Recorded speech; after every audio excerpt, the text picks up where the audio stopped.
That's right. Greetings, fellow armchair Imagineers. Tiki here. And Blue Dragon 5. And welcome to the show where we wax poetic about the movies we see on a month-to-month basis. It's time to crack open our... Memoirs!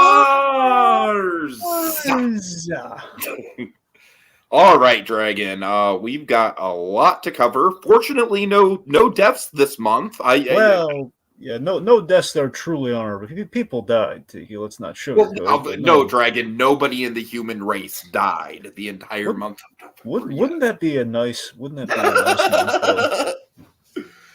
month? I think this is the first time in Memoirs history that we've just do not have any celebrity deaths to cover, which I'm just saying is a nice change of pace for us. Anyways, let's get into the news. We do have the death of the studio's dignity, Dragon. Yeah, we do. This one. Here's the thing. This one, the category of good and bad here. This one has a silver lining, but still, it does make the studio look very, very bad. So I figure we start here. For sure. So, Coyote versus Acme. When this thing first dropped, Dragon, I was tempted to just do a standalone podcast on it because, buddy, I gotta tell you, I was pissed. I was actively pissed. So, in case people don't know, I'm sure they probably do, but Dragon, why don't you just recap it really quick? Well, yeah, I mean, if we're going to talk about the news, we should say what the news is. Say Coyote. You know I'm bad at that. Yes, you're very bad at that. So Coyote. I know I am. This has already been established. I feel like it's part of the movie Memoirs, like vibe at this point. Tiki jumps the gun on stuff. What else is new? All right, tell them about it, Dragon. All right, so there was a film announced, Coyote versus Acme, which from everything that we've seen, well, we've now seen at least a few pictures that have been released. So it seems to be a kind of a live-action animation hybrid with the Looney Tunes characters. Essentially, Wile E. Coyote going to court against Acme for all the faulty products over the years, which is an insanely funny premise. Has Will Forte as, from what I understand, Will Forte is Wile E. Coyote's lawyer representing him, and John Cena is the representative for the Acme company. And they're in. It's essentially a comedic courtroom drama, and it's written by James Gunn.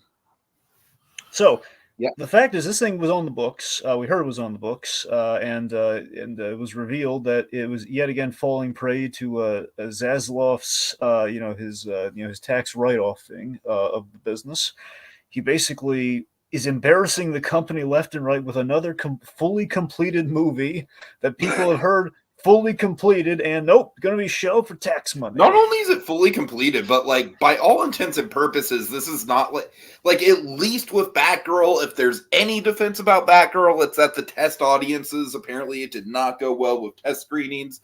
Coyote versus Acme, it was the opposite, man. Like, people were glowing about this thing when they saw it. Yeah. I mean, look, Batgirl was honestly my real no Batgirl thing is that it's probably a thing where we're stuck in doing like that weird half and half multiverse thing because Keaton Batman was supposed to be in. I have no idea what the context is for that. So I'm saying as a piece of a grander whole, yet again, we're convoluting things with the DC side of things pre this whole James Gunn quasi reset sort of thing. Loosey-goosey kind of thing we're doing, which again is probably for the best. But so Batgirl probably would have suffered from that, which is the only negative thing I can imagine Batgirl will be probably going up against. But it's really there's no reason to say it's an unmitigated. It's like, guys, you've released far worse. I don't think it's an unmitigated disaster. But anyway, I mean, I don't dislike the Marvels as much as a lot of people do, but I feel like that's a movie like that. I like given the test audiences and just the. Anyways, we'll get to the Marvels when we get to it. If I can stay on point with the DC stuff here. Okay. With the Warner Brothers stuff here more accurately. So Zaslav, this is the third time. Let's see. So we first it was Batgirl, then the Scooby-Doo movie they were going to release. And this is the third. Sorry, this is the third instance of it, and it's three strikes you're out. Everyone's just kind of stood up against the studio here because the word is all the directors are starting to turn down Warner Brothers projects, saying, "Look, if you're just going to shelve the fully, if you're going to shelve the fully completed films after we make them, why will we do anything for you?" So directors are kind of speaking out and saying, "You know what? No, we don't want to work with Warner Bros. If they're just going to keep doing this and doing this. And honestly, I think the big line in the sand was that if there's pulling this again, but this time they messed with Looney Tunes, literally the logo of Warner Brothers. You mess with Looney Tunes, you mess with Hollywood. Literally, it's like the studio mascot essentially with Warner Brothers, and we're not going to release this very publicly and pull yet another one of these.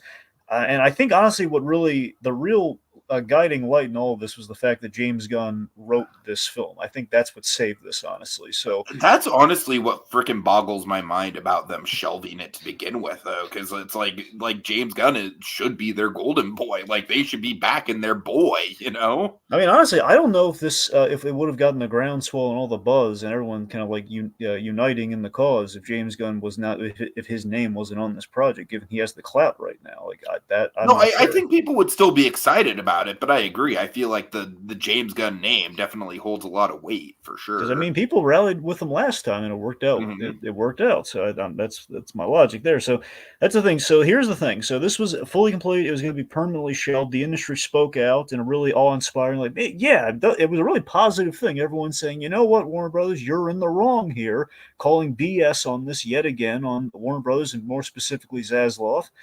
And the resolution is a weird one. So it's a silver lining, but still it is a very weird It's so situation. Weird though. It's like, hey, other studios, take the fucking Looney Tunes. Mm-hmm. We don't want them anymore. So that's the thing. So Zaslav, it's depressing, isn't it? Yeah. So Zaslav essentially says, okay, look, we're not going to release this, but we're going to allow the film to go to market so someone can buy it, so we get the money and they can release it. So that means a Looney Tunes movie, emphasis, a Looney Tunes, Warner Brothers Looney Tunes movie will not be released by Warner Brothers.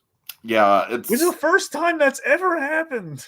It's bananas, man. It really is. The thing about this, they've already done this with DC and Batman. Because remember, we had the Caped Crusader show, and that had to go to market, and all the DC stuff now is making its way. All the animated DC stuff is heading to Netflix, as you've experienced this month.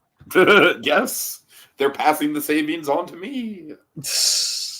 So it's utterly ridiculous. Does this mean I don't need Max for the Batcave stuff anymore? Well, that's not there yet, Tiki. So okay. That's literally the only reason I still have Max at this point. That's the thing, because I think they're moving stuff there, but I don't think every single thing yet. Right now, they're putting a lot of movies on there. But anyway, the point being, it just seems ridiculous, and I am shocked by. And Zaslav in the media, he's still saying like, "Hey, I made tough decisions that have made the company money." Oh my god! Okay, Dragon, can we just acknowledge, like, are Zaslav and Iger in like who can be the bigger asshole contest or something? I think Iger's just misguided. I don't think Iger's like going off the deep end like Zaslav. I still think Iger started off as a really nice man. You know, I'm just saying. I think Iger's just kind of going through a lot. Well, I don't know. I don't think you can be that ambitious and be a really nice man. I mean, fine. At the very least, I think he was a good business savvy man. And then, you know, he did a lot of. I don't think you're a nice man. He did a lot of smart things in the making of this. That were nice to a lot of the people involved, but you know, I don't know. You know what I think the kind of like the downfall of Iger started? It's not a place where a lot of people probably think. I think it was just his arrogance of branding, you know, like being so gung-ho about the Shanghai Disneyland, the whole distinctly Chinese, but anyways, I don't know. I just remember on the Imagineering story, he was really gung-ho about that. I'm like, really, Bob? Really? That's what you're going to hang your hat on? Anyways, Dragon, if you don't mind, I'd like to shout out some comments here. Yeah. Okay. We got a lot of people going on. I appreciate read them all the off. activity. Okay, so Colby saying a crazy month, absolutely 0 deaths. Yeah, not a single person. You know what? I shouldn't even joke about that. That's my kind of crazy. Yeah, I really shouldn't joke about that because, you know, someone could be watching who recently lost someone. So my condolences, seriously. Yeah. Coyote versus Acme, and more like Coyote versus Warner Brothers. Little Blue says Coyote versus Acme is to be saved by shopping it to another studio. Hopefully we get an update. Wouldn't it be wild if fucking Disney bought it? That would be the ultimate like I'm just spite throwing move, that out really. there. That would be like the Twilight Zone scenario. No, the Twilight Zone is Okay, if that new Batman Kokia, series went there. right. Kogia says, I'm still bitter about Batgirl being canceled, so the Coyote versus Acme news did not help. They had spent $7 million on it, and we're going to shelve it for a tax write-up of $30 million. They would have lost $40 million. I don't think I'll ever understand why they shelved Batgirl, which had Michael Keaton, yet they made the biggest deal in the world with The Flash. Yeah, The Flash is like that. That's the big thing. That's probably the way better example than the Marvels to point to as far as like, okay, come on, you could release that. But anyways, Kogia says, it seems like Warner Brothers doesn't have much faith in Looney Tunes in general since they're removing a bunch of Looney Tunes cartoons from Max. And then they're going saying like, no, we're not removing the Looney Tunes, we're removing a whole bunch of other stuff though. Kogia says the one thing that makes Warner Brothers abandoning Coyote versus Acme makes sense is Space Jam 2 flopped. Back in Action flopped too. Yeah. Yeah, but you think they realized this when they greenlit the movie, or at the very least, I don't even think you can really count Space Jam 2 just because that was in that weird time where they were like, we're sending everything to HBO Max day and date because pandemic. So I think honestly, like every movie in that era, like Suicide Squad, the James Gunn Suicide Squad also bombed. But it's like it's just hard to count anything from that era. See, to me, the Coyote versus Acme thing does feel like Looney Tunes Back in Action, which is underrated in the things that it did right. So in that respect, it's like this feels like maybe in a best case scenario, a James Gunn version of basically a James Gunn versus a Joe Dante version of a take on the Looney Tunes, which could be interesting. So, you know. Also, Little Blue saying apparently it was a mistake. Looney Tunes are not leaving Max. Exactly, so that's what I'm saying. So, like, there's still a lot of stuff is leaving Max, but not Looney Tunes. Okay. Yeah. So, anything else to say on this? It's just like Hollywood is just. I don't know, man. Hollywood just needs to take notes. Zaslav needs to get that other countries are doing well. I will say that much. Just Zaslav needs to be. We need to get rid of the Zaslav man. The man's running the company to the ground. Agreed. All right. So the actor strike, Dragon, it ended, and I don't know if you can make heads or tails of it. I'm certainly still kind of at a loss for how exactly it went down. I'm just glad that it's over. Yeah, unfortunately, I wasn't able to really get the nitty gritty on what the exact terms were, but definitely it was a thing where it dragged on longer than it needed to be, and it was a rather embarrassing affair. But finally, it's over. I forget if there's like a grace period of have to make sure all the terms and everything gets passes and everything, which I believe it's on. It probably has at this point, so I think we're all good there. Mm-hmm. Yep. I forget. I forget there was like a thing where the AI protection, if that worked in their favor as well as the writers or not. That I don't know. Yeah, I kind of feel like we should have done a little bit more research on it. Yeah, well, yeah. My bad. Yeah. So. Just suffice to say, like you said, it just dragged on for way longer than it needed to. I'm glad that things are getting back. I don't know, Dragon. Honestly, with everything going on, the one lesson that I truly hope that Hollywood has taken from all this is smaller budgets, people. Just we need smaller budgets on these things. Dragon, I just saw the new Godzilla movie, which we will not be talking about tonight because it is technically a December release. But Dragon, that movie was made for $9 million.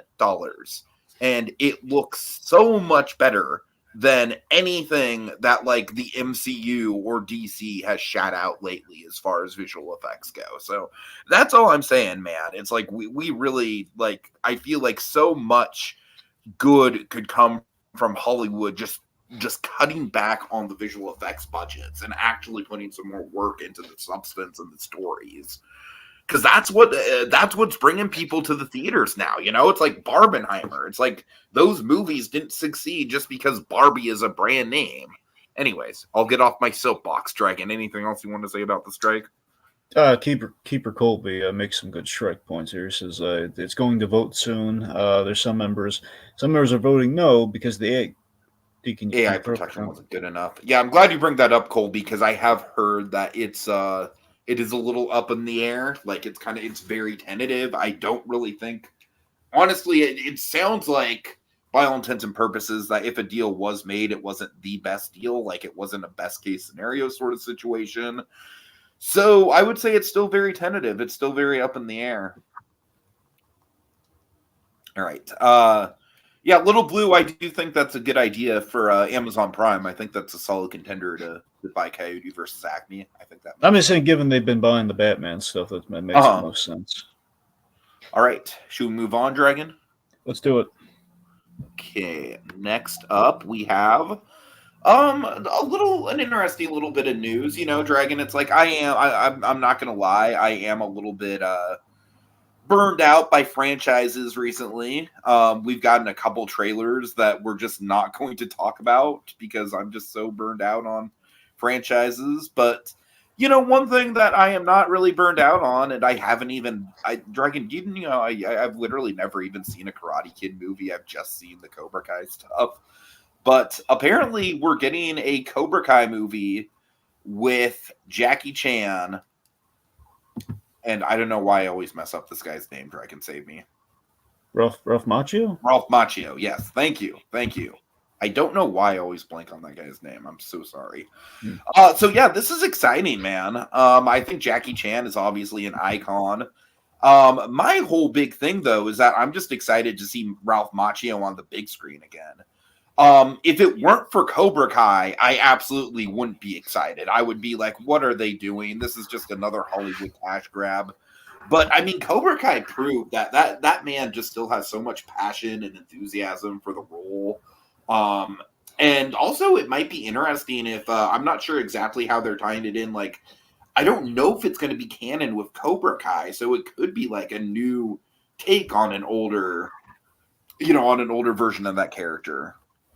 Yeah, that is the thing. Unfortunately, the strike complicated the final season of Cobra Kai. Sadly, because we're getting it next year.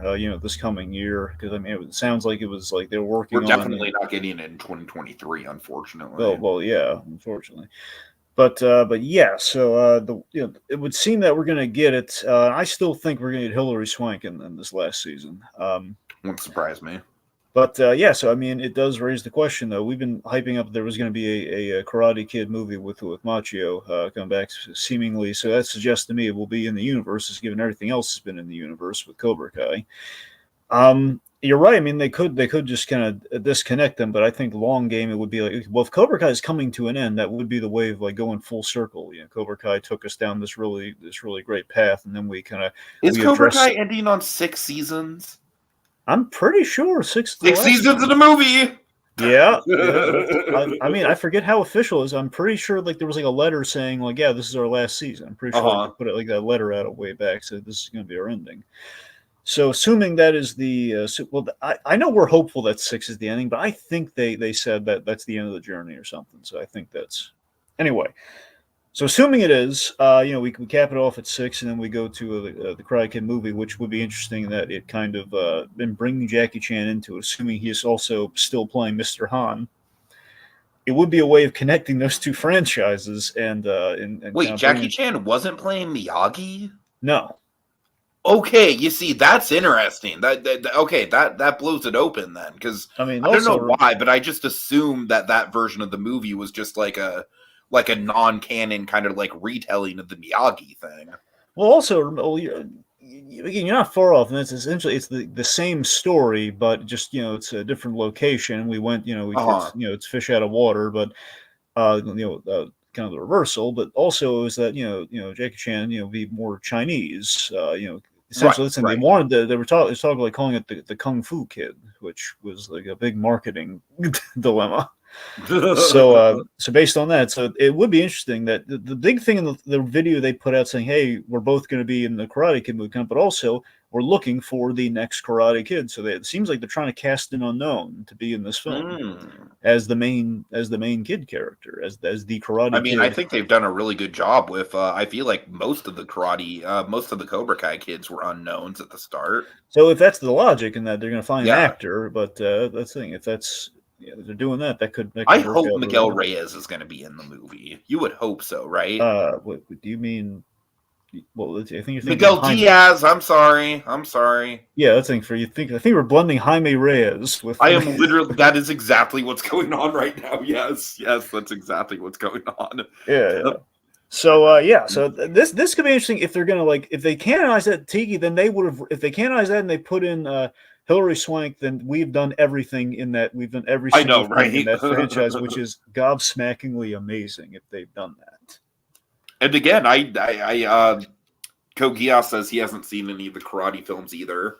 But I am still a huge Cobra Kai fan. So I'm still betting you.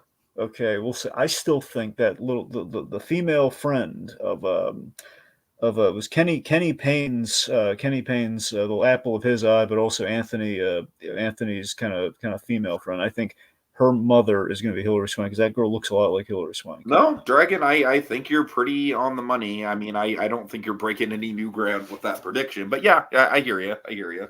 We'll see. Anyway, so yeah, okay, let's go. Let's talk the Superman casting. Okay, shoot, Dragon. I'm sorry, I meant to look this Skylar Grisondo guy. Well, you know him. You know him. Do I? Yes. What do I know him from? Santa Clarita Diet. See the son from Santa Clarita Diet? Well, remember they have a daughter, Tiki, but yeah, he's the remember he's the girl's friend. Remember the male friend. Okay, yeah, it's been so long. I only saw the first season. I need to catch up on Santa. Really? You never? I thought you finished. You didn't finish Santa Clarita? I only saw the first season. Well, yeah, okay, so the point being, yeah, him. He's the point that he's really good in that show, obviously, and I think he's a perfect casting choice for Skylar Gisondo, if I'm saying his name remotely correct. Skylar Gisondo. He's been cast as Jimmy Olsen, which I feel is spot on casting, and we revealed who our Lex is. Lex Luthor seemingly is going to be Nicholas Hoult, I was just going to say, I think that is spot on casting. Yeah, Nick Hoult, he was actually in talks for. It's kind of funny how this works. A lot of actors, believe it or not, who auditioned for Superman also sometimes end up being Lex, because a lot of times it's weird how that works, because with Spacey wanted to be Superman, then he kind of ended up getting Lex. Oh, dude. Oh, thank God Spacey wasn't Superman. Jesus. Well, obviously, but yeah, that's what I'm saying. Oh, man. But that's because during the Superman Lives project, he was the main pick for Lex, so he was already. That's probably why he ended up being Lex. But clearly, he would have been too old for Superman and everything. Yeah, him being too old for Superman is the main issue with him playing Superman, Dragon. Well, yeah, let's go with that. Well, I'm saying before. Well, anyway. All right. Anyways, not going to drag this up again. Anyway, the point being, why has Kevin fucking Spacey become a reoccurring point of conversation?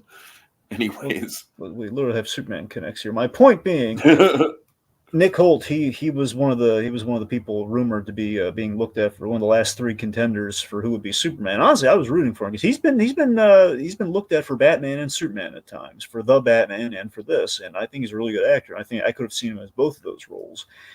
And going with him for Lex, I think is good because it reminds me of what we did with the Superman Man of Tomorrow animated thing. We had Zachary Quinto voicing Lex. I think he's got kind of that quality. Right, sure, he does have that energy. Yeah. Plus, I mean, he's obviously he's played a lot of smart characters. Sure, now for that Nosferatu thing, he's got a shaved head. Nosferatu. So he's got a shaved head, so he can definitely.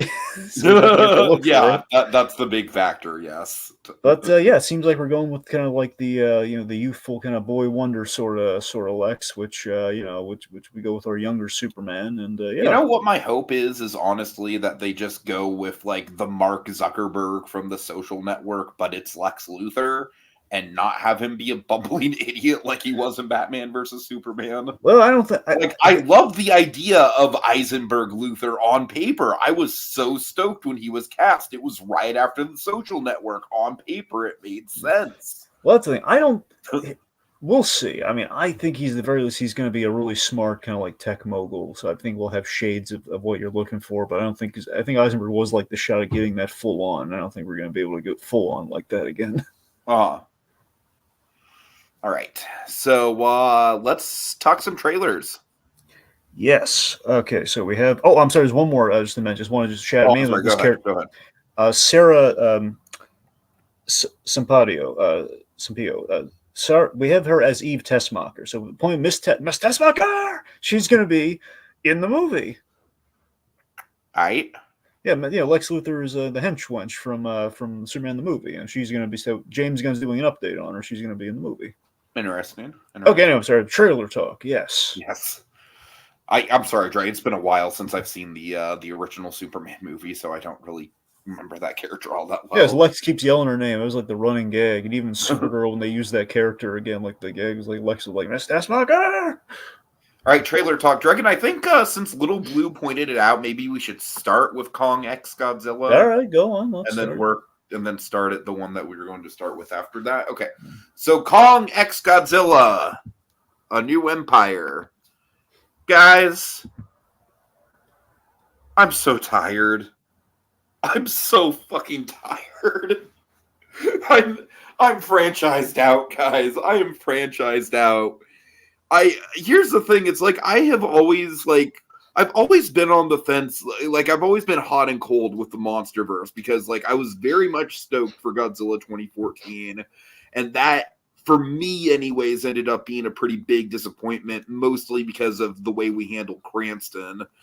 And then I actually genuinely love Kong Skull Island. That to me is one of my favorite King Kong movies. I really love the Vietnam vibes. I really love John C. Reilly's character.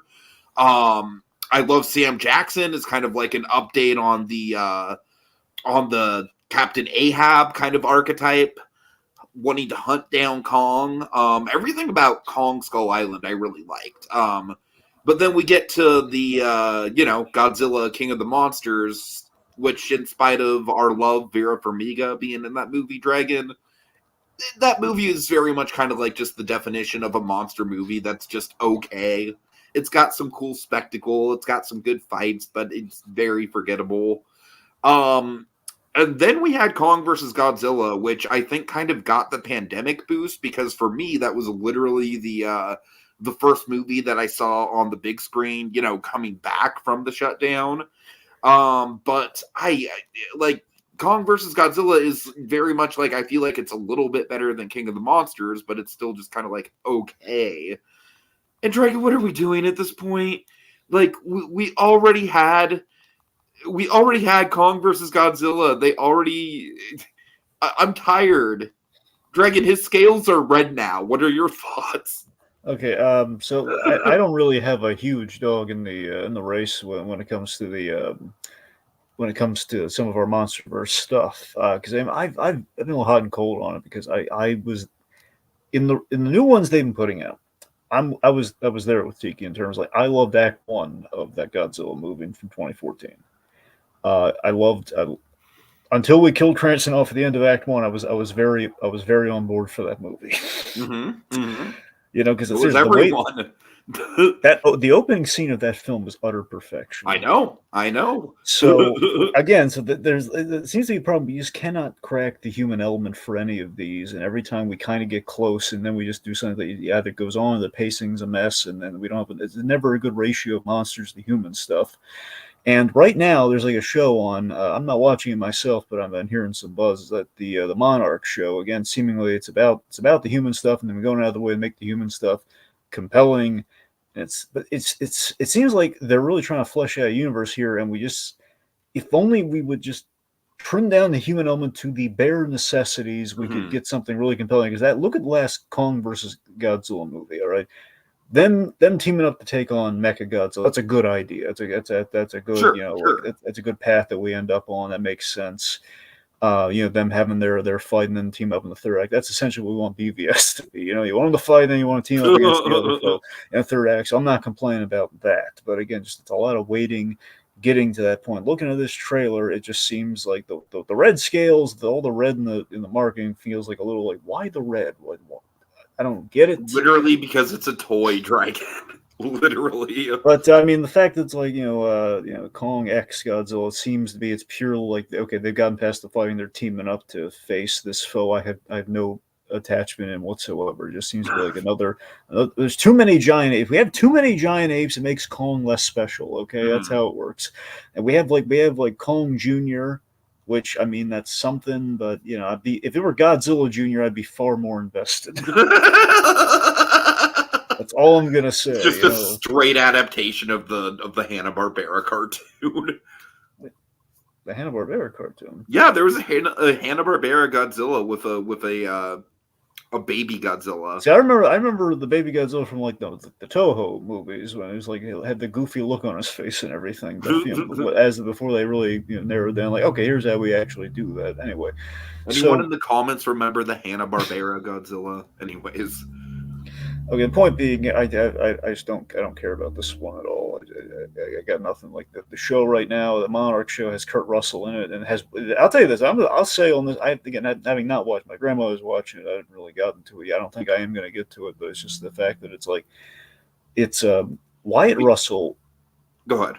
So this thing, they're doing like multiple timelines in this Monarch show, which is kind of an interesting kind of thing that they're doing. But here's the most brilliant thing from what I've heard about is that Wyatt Russell is playing the younger version of the Kurt Russell character that's in the show when they jump through time. That is a good hook. I'm not going to lie. It does seem really interesting. It's like, they're basically trying to find this Asian family's father who's been separated due to some monster crisis. That's from the peripheral kind of like experience of this show. That's all I'm being told about it. Like, let's just say the old folks are going to have trouble keeping up with this one. I'll tell you that much. They're not, a lot of time, James. Also, John Goodman is in it. They bring his character back from the really? Oh, yeah. Fuck me! I want to watch it now. So that's the thing. I don't know how big a role. I know he's in it for a scene when they do all the time jumping. So he's like they're crossing over all the monster properties in this show.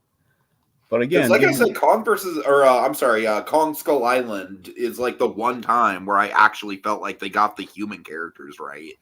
So I mean, it feels, from what I understand, again, having not seen the show, it feels like we're doing stuff. We're doing the human element sounds like we're doing it like Kong Skull Island. I don't know if that's like a saving grace for it or not, given it's probably minimal monsters because it's on a TV budget. So I don't know. Right. I have no idea how it's Dragon. Honestly, if you were to watch any of the MonsterVerse TV stuff, I would still recommend that Netflix Skull Island show. Believe me. I mean, if I were to get to it, that would probably be the one I start with for sure. But if anything, do it for Mae Whitman.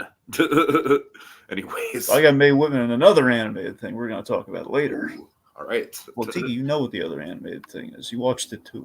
Yeah, I know. Yeah. All right, let's get to the Inside Out 2 trailer. Thoughts, Dragon? Yeah, so right now, Disney's, in retrospect, I was contemplating if we should add this to the news or not, but it's kind of like a weird, it's the weird speculation on Disney these days. Iger seems to be kind of like running hot and cold on the whole sequel thing. So, like recently saying no more sequels going forward. After, Iger, why did you approve all those sequels? Oh my God, Iger. Oh my God. So that I don't understand. So we're getting Inside Out 2 now. Inside Out 2 is at least a Pixar film that has a sequel that at least, okay, well, in theory, I think a lot of people genuinely wanted an Inside Out 2. Well, that's the thing. Not to the same scale as like an Incredibles 2, but I think it's up there as far as like, people saying like, you know what, there is still potential here. Well, yeah, that's the thing. It's like Inside Out 2 has a premise where you can, it's open at the end enough to like, okay, the girl's going through other points in her life. You could do a sequel, or you could follow a different character with the same emotional gimmick. There's at least a world to explore there with Inside Out. So it's a thing. It's not just, you don't have to just limit it to one movie, and it's not completely closed off for a revisit. As we've seen by the shorts and everything, you can go back into the world of Inside Out. It was a surprising choice that we're still sticking with Riley, but I mean, based on the trailer there, it seems like, okay, we're going to flesh out, like the development of the girl going into age 13, and we're bringing in new emotions, and the main one seems to be anxiety. Which, I'm not going to lie, I do really like the design. Yeah, I mean, it's interesting. I like the tease of like the other emotions, like the different colors. I do like that too. I do like that too. Yeah. I think from what I can't remember what the other. I think it's a genuinely like really good Pixar teaser trailer in that way. Yeah, I mean, the only one I was able to pinpoint was like, it looks like there's going to be a pink one called Embarrassment, and then we're going to have like there's like I don't know what the turquoise one is, or like the teal one is, but anyway, Envy might be one of them. I'm not sure. So this also seems to be in kind of the classic Pixar form here, where we will reuse a lot of ideas because there were a lot more emotions in the first iteration of Inside Out, and they had to trim it down to what core emotions that we needed. So I wonder if maybe we're going back to the well and like let's repurpose some of this and like, okay, what if it evolved, and then that's how we grow the cast. But I wonder if they're going to fall prey to the issue they had in the first movie, where we're going to have too many people in that control room. What do we do? Honestly, I kind of feel like The Incredibles 2, that was another one of my problems, is that they kind of like introduced too many new supers too fast. Well, true, but the difference here is that this is going to be a thing where they're very in your face, where they all have to inhabit the same workspace. Sure, that's the difference, though. These guys have to be. I don't think they're going to go like hog wild with it. I'm guessing like maybe between 3 and 5 new emotions, maybe. Well, true. I'm just still saying, adding on to what we already have, no matter what you add. Like already, anxiety is like, okay, there's at least one major character you can do, but if we're going to add more, even if it's like up to like 3, that's going to be 8 characters. Also, something but 8 characters isn't really unheard of for a Pixar movie. I mean, I know your argument about the workspace thing, but they can still break the group up somehow. You know, I mean, in the first movie, they broke the group up. Well, I'm not concerned. I'm not saying they don't know what they're doing. It's not going to work out. I'm just saying it's going to be interesting to see if it's going to fall prey to perhaps some fears that they had in the first movie or not. Which I think, if they're going to go that route, surely they cracked the code on. That's why they're doing that. 2 things I want to note about Inside Out 2, though, real quick. One, we lost 2 of our not lost in the dramatic. We've recast 2 characters in this movie. Sadly, well, half sadly, Mindy Kaling's been recast, but sadly, Bill Hader. Be nice to Mindy Kaling. I got nothing against her. Look, she did a lot of damage with that film. She did a lot of passive aggressive Dragon. Well, you know what? She did a lot of damage with that Velma show, man. Come on. I don't even. I'm not as mad at that Velma show as I don't know, man. That's another discussion. There's a lot of issues with that thing. But I know there is. I just think people take it out on her personally too much. Well, she was leading the charge on that show, wasn't she? All right. Anyways. Okay, my point is, Bill Hader, though. It's a shame that we're. You know what though? Out of all the emotions in the first movie, I think fear was probably the one that was popped out the least, anyways. So. Well, it's not so much. It's the fact that Bill Hader loved the Pixar movies and it is weird though, because it's like one of my favorite Disney moments of all time. I know. The John Ratzenberger versus Bill Hader thing. John Ratzenberger coming out with the Disneyland band, just super memorable. But John Ratzenberger has won that fight, Dragon. I don't know what it is with.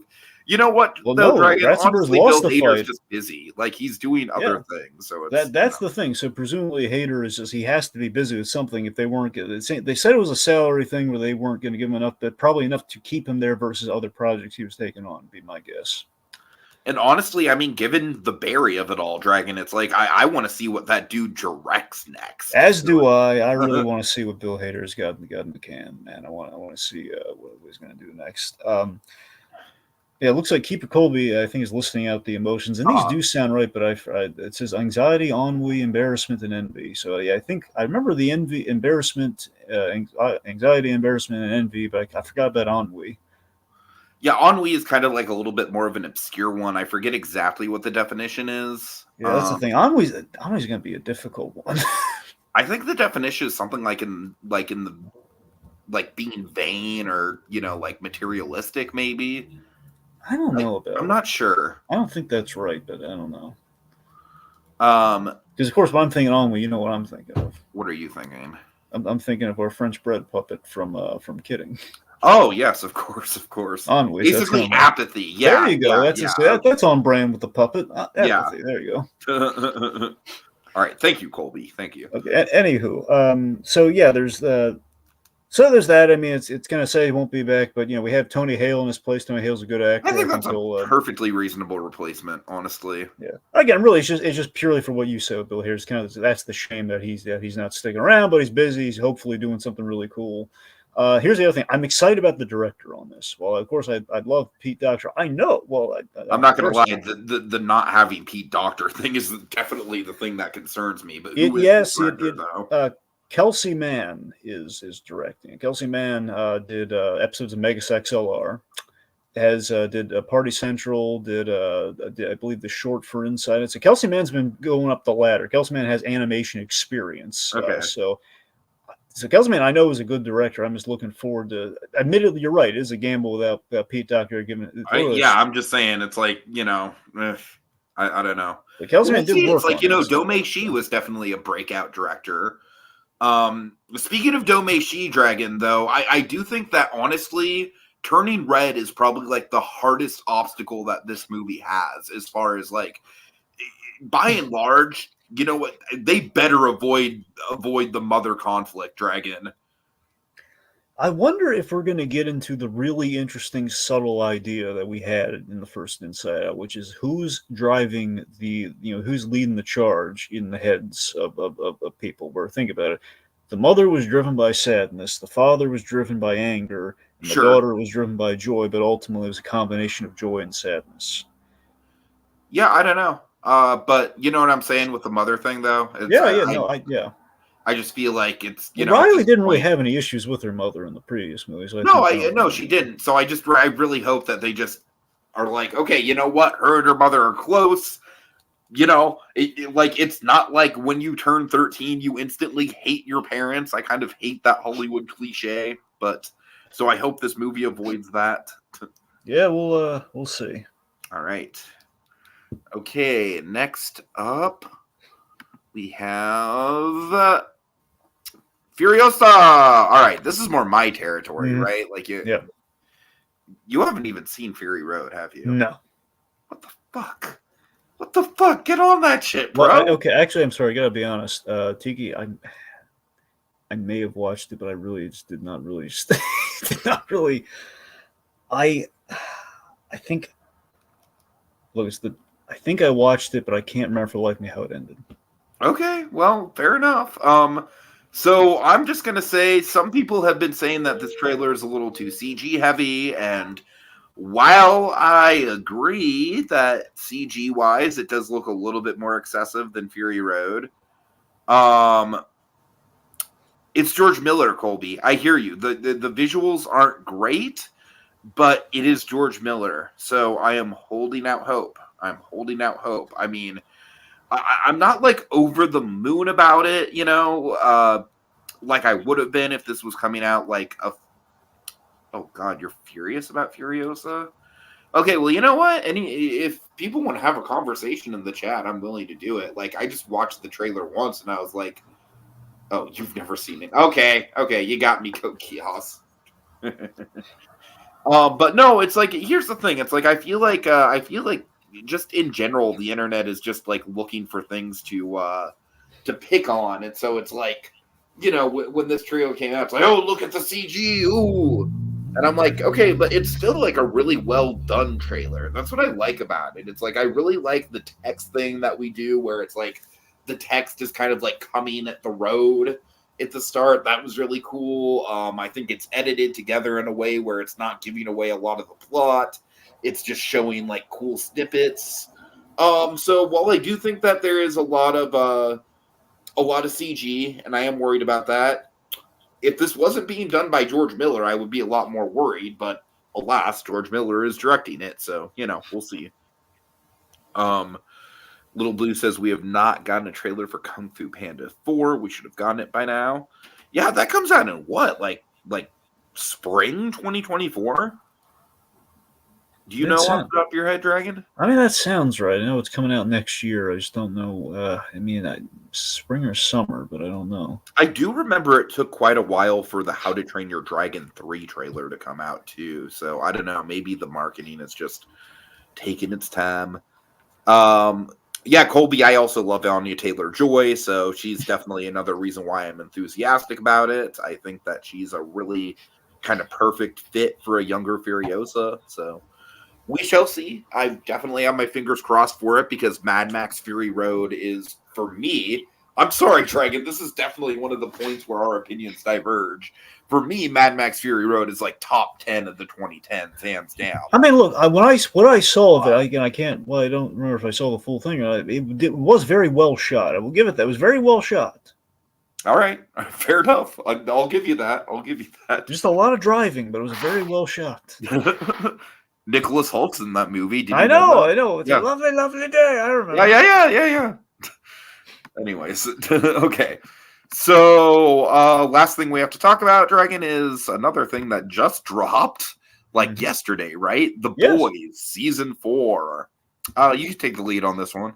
Yeah, so to put it simply, The Boys season 4, we are seeing introduction of some new cast members like Jeffrey Dean Morgan. He's someone who he's gonna be working with Billy Butcher, I presume. He's probably gonna be helping. I think it's just gonna be maybe like a CIA contact or something. I'm not sure. Of course, him there for the Kripke connection. I'm certain. But it really seems to be a political flavoring to things, because it seems like in the building of tension for The Boys, because The Boys does, like Invincible, The Boys does have an ending, and we are barreling towards it. I feel we're going to get to the ending of The Boys much faster than Invincible. And so I mean, at this point, from what I've heard, I think it's so different from the comics that if they wanted to keep it going, they probably could. They could, but now mind you, I have not. Because The Boys comic is so dark and just so shock value heavy, it's not really a story.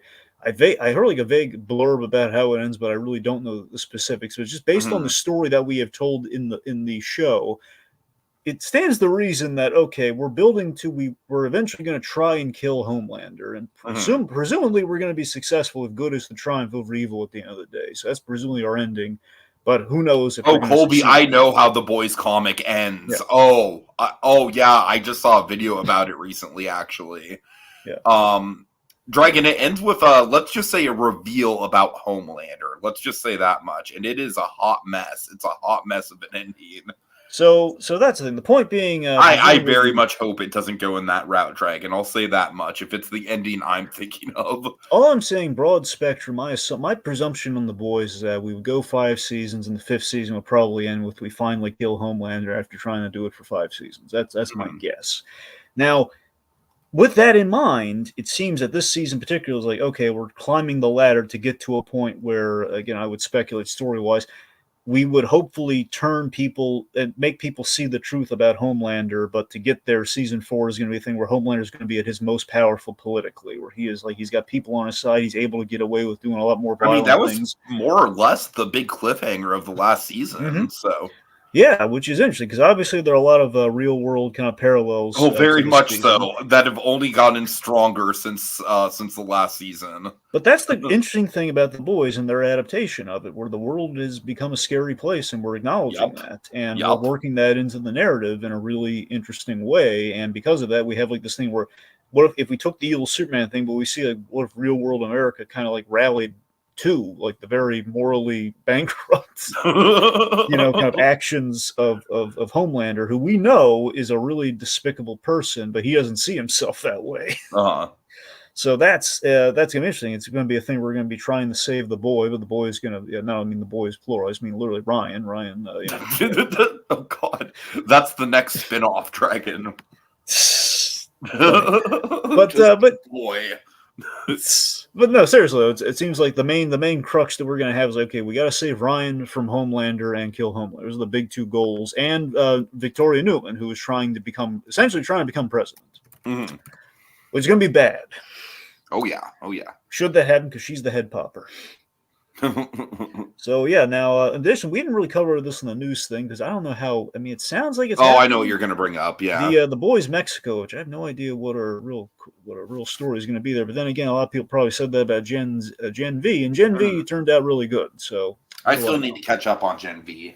Gen V is have some time over Christmas break, but Gen V is a good supplemental thing. Yeah, where, I mean, technically you don't need it, but it does seem to be like queuing up season 4. I'll definitely watch Gen V by the time the next season comes out. That would be a good idea. It sounds like they're going to do a season 2 of V after probably kind of kill time between seasons of The Boys. Be my guess. There's probably going to be a season 2 between 4 and 5 of The Boys. Anyway, So yeah, Boy Man the Boy is looking impressive and blood spattered and messed up as per usual. So yay! All right, so let's transition to November 2023 movies. Yeah. Okay. I feel like some of these we can kind of go a little bit quicker through. Well, specifically the first two, since we've already done spoiler cast on them. Yep.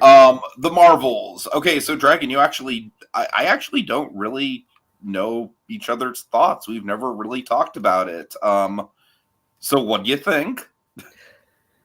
Yeah, so look, my expectations for the Marvels were pretty low, and I was pretty much it delivered on what was advertised, which essentially is what I wanted. I want a fun movie where our three Marvels meet each other and they have a good time doing it, and like the gimmick, the whole quantum entanglement gimmick of the powers seemed all that's all I wanted in the movie, and that did indeed get delivered on. Only problem is that our villain was very underdeveloped, and I gotta be honest, I didn't need much with the villain. I really didn't. Okay, all I'm saying is I wanted female Ronan. That's all I wanted. It's like I wanted her to be ticked off that Ronan got killed. That's all I wanted. That's honestly kind of a low bar. It is, and I want to be clear. What we did in the movie with her, like giving her a reason for not liking Captain Marvel, did make sense. It's just her actions in the movie and Captain Marvel, like kind of like the reveal of these actions. I don't feel made a lot of sense. Is like, well, her actions are kind of, couldn't we just talk and ask for help here and just like, hey, Captain Marvel, you really screwed us over. Can you help us out here? Like, can we, Yeah, I don't know. Sure. So the villain plot of the whole movie, I feel, was really kind of in the toilet. But aside from that, again, our core hero dynamic and obviously Miss Marvel, I think was the highlight of the movie. Miss Marvel was absolutely the highlight of the movie. Yeah. No freaking question. Yeah, absolutely. Honestly, Dragon, I kind of just think it should have been a Miss Marvel movie featuring Captain Marvel, I think they called it the Marvels mainly because of the Miss Marvel factor, frankly. That's why I don't think it was just like I don't know, because I feel like they had to have known Miss Marvel is going to be a big highlight here. So let's downplay the Captain Marvel of it all. Let's up like the Marvel's branding. So for me, I think this is very much a movie where the first act is the strongest act, because I loved honestly, when it was the first action scene where it's like everywhere, like they're switching places, there's stuff going on with Kamala's parents and her brother, which, obviously that's, we got some stakes in how much screen time that particular. Okay, no, we have to admit, okay, no matter what, even with Sagar Shaikh, him getting the title card was fucking amazing. It's the fact that we know people who know that guy, right? And he got a title card. Small as that sounds, kind of an amazing moment. I'm not gonna lie. The evolution of beard guy got a title card in a Marvel movie. So yeah, I don't think it's a perfect MCU movie by any stretch. I think it's like probably slightly better than Quantumania. I had fun with it. Like Miss Marvel is definitely the high point, but it's still, man, I don't know. Something's got to change with the MCU, just as far as like the villain was just very weak. I felt that once we actually got it, like, I don't know about you, Gulliver really loves the musical planet. For me, it was kind of like a step too far. Especially because we didn't really commit to the rules. That's what really bothered me about the musical planet. You're right. It really undercut it when it says, "Oh, yeah, he's bilingual." What was that pissed me off. It really, because I genuinely loved the idea, but then we didn't commit to it. That's what bothered me about it. Look, having the musical planet's one. I think because Kamala was there, the musical planet kind of like it was her fan. Oh my god! Okay, like for real, Kamala just dancing along and being super into it is like the best acting I think I've ever seen from her. Look, here's the thing with the Marvels. I think is in conflict with the good stuff that is in the Marvels. Okay, because there's a lot of stuff I really liked about the Marvels, and that delivered on the very simple expectations I had based on the market. Everything Marvel, like Disney, has been having like marketing issues lately. But the Marvel movies have at least been putting out some good trailers, particularly the ones for the Marvels. I'm really sold. I mean, the Black Panther trailer, Wakanda Forever, was way better than the actual movie. I think. Sure. Now, here's the thing.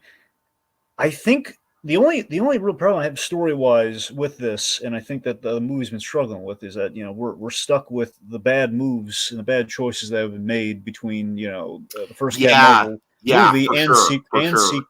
between Captain Marvel and Secret Invasion. Mm-hmm. And because of that, we're put into a box with certain things. Like obviously the whole thing with the scrolls. It's like, well, this feels like we really should have been should have been in conversation between the Secret Invasion I almost show. kind of feel like they could have like cut the whole scroll sequence out entirely, honestly. Sadly, and just things aren't really. It seems like we put a really quick Band-Aid solution on the scrolls with Can I just say that Band-Aid solution might be the most rushed and half-assed MCU cameo I have ever seen. yeah. There So that's the thing. So we're dealing with was all. just no fanfare to it. It's like, oh, she's here for a minute. All right. But think about it. Okay, we have two major plot points here, and we it's like, okay, so and the Cat Marvel, I'm going off to help the scrolls, and then we have like the big gaping hole of like, well, what went wrong with Secret Invasion? We're gonna get the answers in the Marvels, and what is our answer? Well, she screwed up on this one planet, and we still don't talk about what happened with the scrolls. Yeah. And that's I honestly think Secret Invasion did so much damage to the MCU brand. It's As just a very whole, I apparent think. that the end of Captain Marvel, they really had no plan with what to Mhm. do with her next. She's like, she's going to show up in Endgame and she's going to help save the day. That And was that's the all they plan. That really. was literally the plan, was show up in Yeah. Endgame. That and one day we're going to introduce Miss Marvel. Those were the two plans that they had, seemingly. Okay, maybe one day, if we're lucky, Miss Marvel, the fangirl, Captain Marvel, we don't need to worry about making Captain Marvel likable, having her be on the planet and everything. But, it's... Mhm. So, yeah, anyway. All right. Colby is saying, I watched Old Dogs at Dragon's recommendation, and Old at least Dads. the Marvels wasn't Old Dads. Old Dads, not Old Dogs. I'm sorry. Yeah, different movie. So that's another person who's kind of in my camp about Old Dads. I'm sorry, Dragon. Colby also says the cat's bit with Memories got me. Otherwise, pretty mid. Yeah, that was fun. Okay. Kogia says the weird thing is that Miss Marvel is a well-liked character, but her show has had the lowest viewership, and the Marvels had the lowest MCU opening. Okay, so here's the thing with that. I feel like it's kind of not as surprising as you would think with both of those, just because I feel like the show was very much marketed as like it's got a very Disney Channel vibe to the marketing, and I just kind of feel like that put people off a little bit. And then with this, I feel like very much the reason this flopped is kind of what you said, because it's like it's carrying so much shit on its back. It's like it's literally a follow-up to WandaVision and Captain Marvel and Miss Marvel and Secret Invasion, kind of, sort of, and so it's like I feel like because of that, it was just like people are just kind of sick of this at this point. It's like the gimmick of the MCU being a connected universe.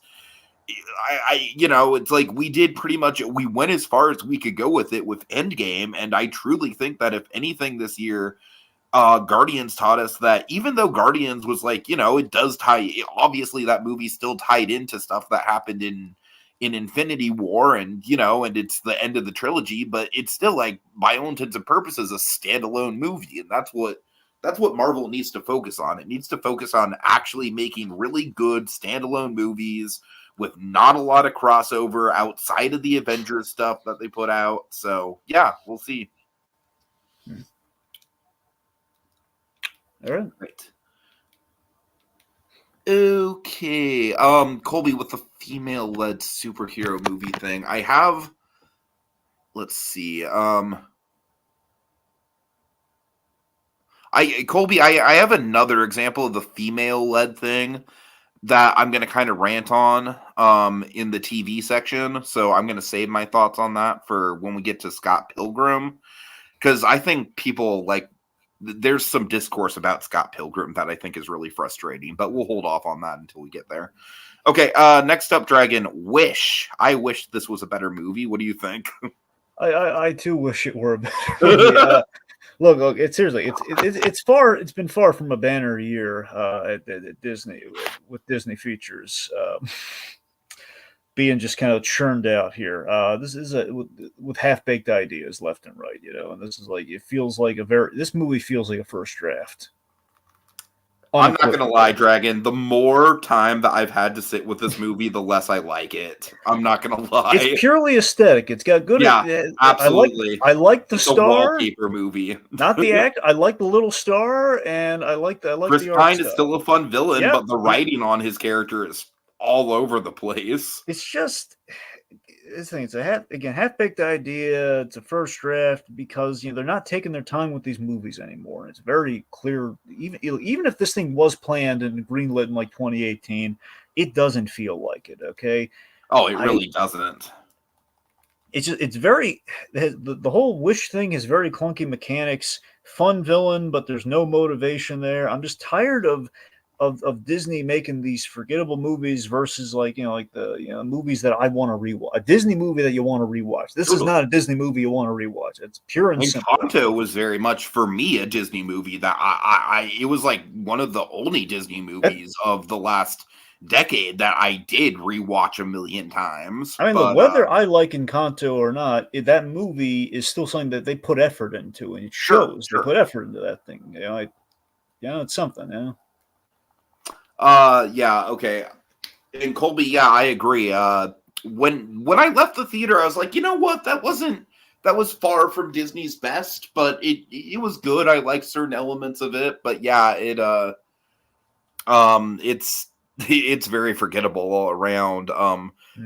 Arguably the worst Alan Tudyk performance in a Disney movie.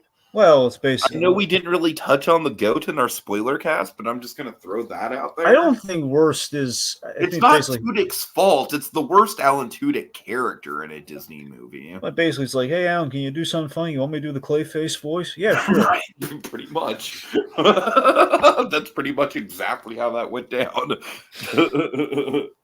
All right.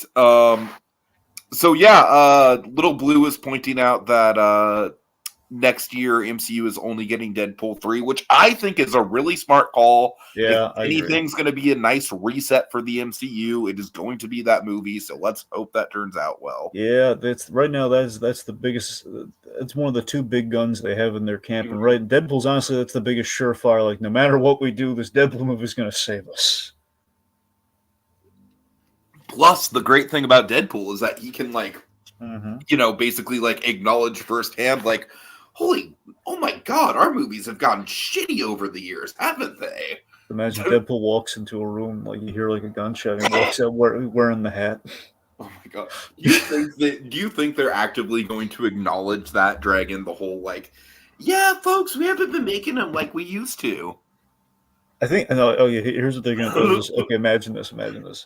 Deadpool, he barges into Feige's office or something. Or he barges in to whoever's I want to be in the MCU. Okay, what do you want to be in? I want to be in Captain America. I want to be swinging that shield with Steve Rogers. Well, oh my God. Okay, fine. Okay, let me mess around with Iron Man. A lot of inappropriate things Deadpool could do with Steve Rogers. That's what I'm saying. Okay, what? What about Tony Stark? He's a party animal. Well, Simpsons color tug. Exactly. What about Black Widow? I used to be married to her. Well, so you get the idea. It's the idea every time. It's every time once they could. But there's Deadpool mixing up with She-Hulk, though. Actually, would be really funny. That'd be a way, just them calling. Well, honestly, She-Hulk is the one reason why I do think that we're probably going to get a Feige cameo in Deadpool. I really think that's coming, Dragon. If we were, that'd be the one. I tell you that it feels like I don't know. Smart money feels like if we're gonna get a Feige cameo, it would be the post-credit scene of the Deadpool movie. I think so. I feel that. Anyways, Let's move on. The Killer. Okay, Drag, I'll let you take this one. I have a feeling we're going to disagree on this.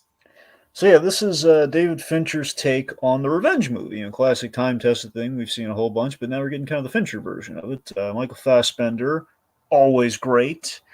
Here's the thing, though. The movie, as much as I think Fincher's trying, it's kind of hard to reinvent the wheel on this, even though he's applying his style to, which I do appreciate and I do like it. But here's the big challenge of what he's doing.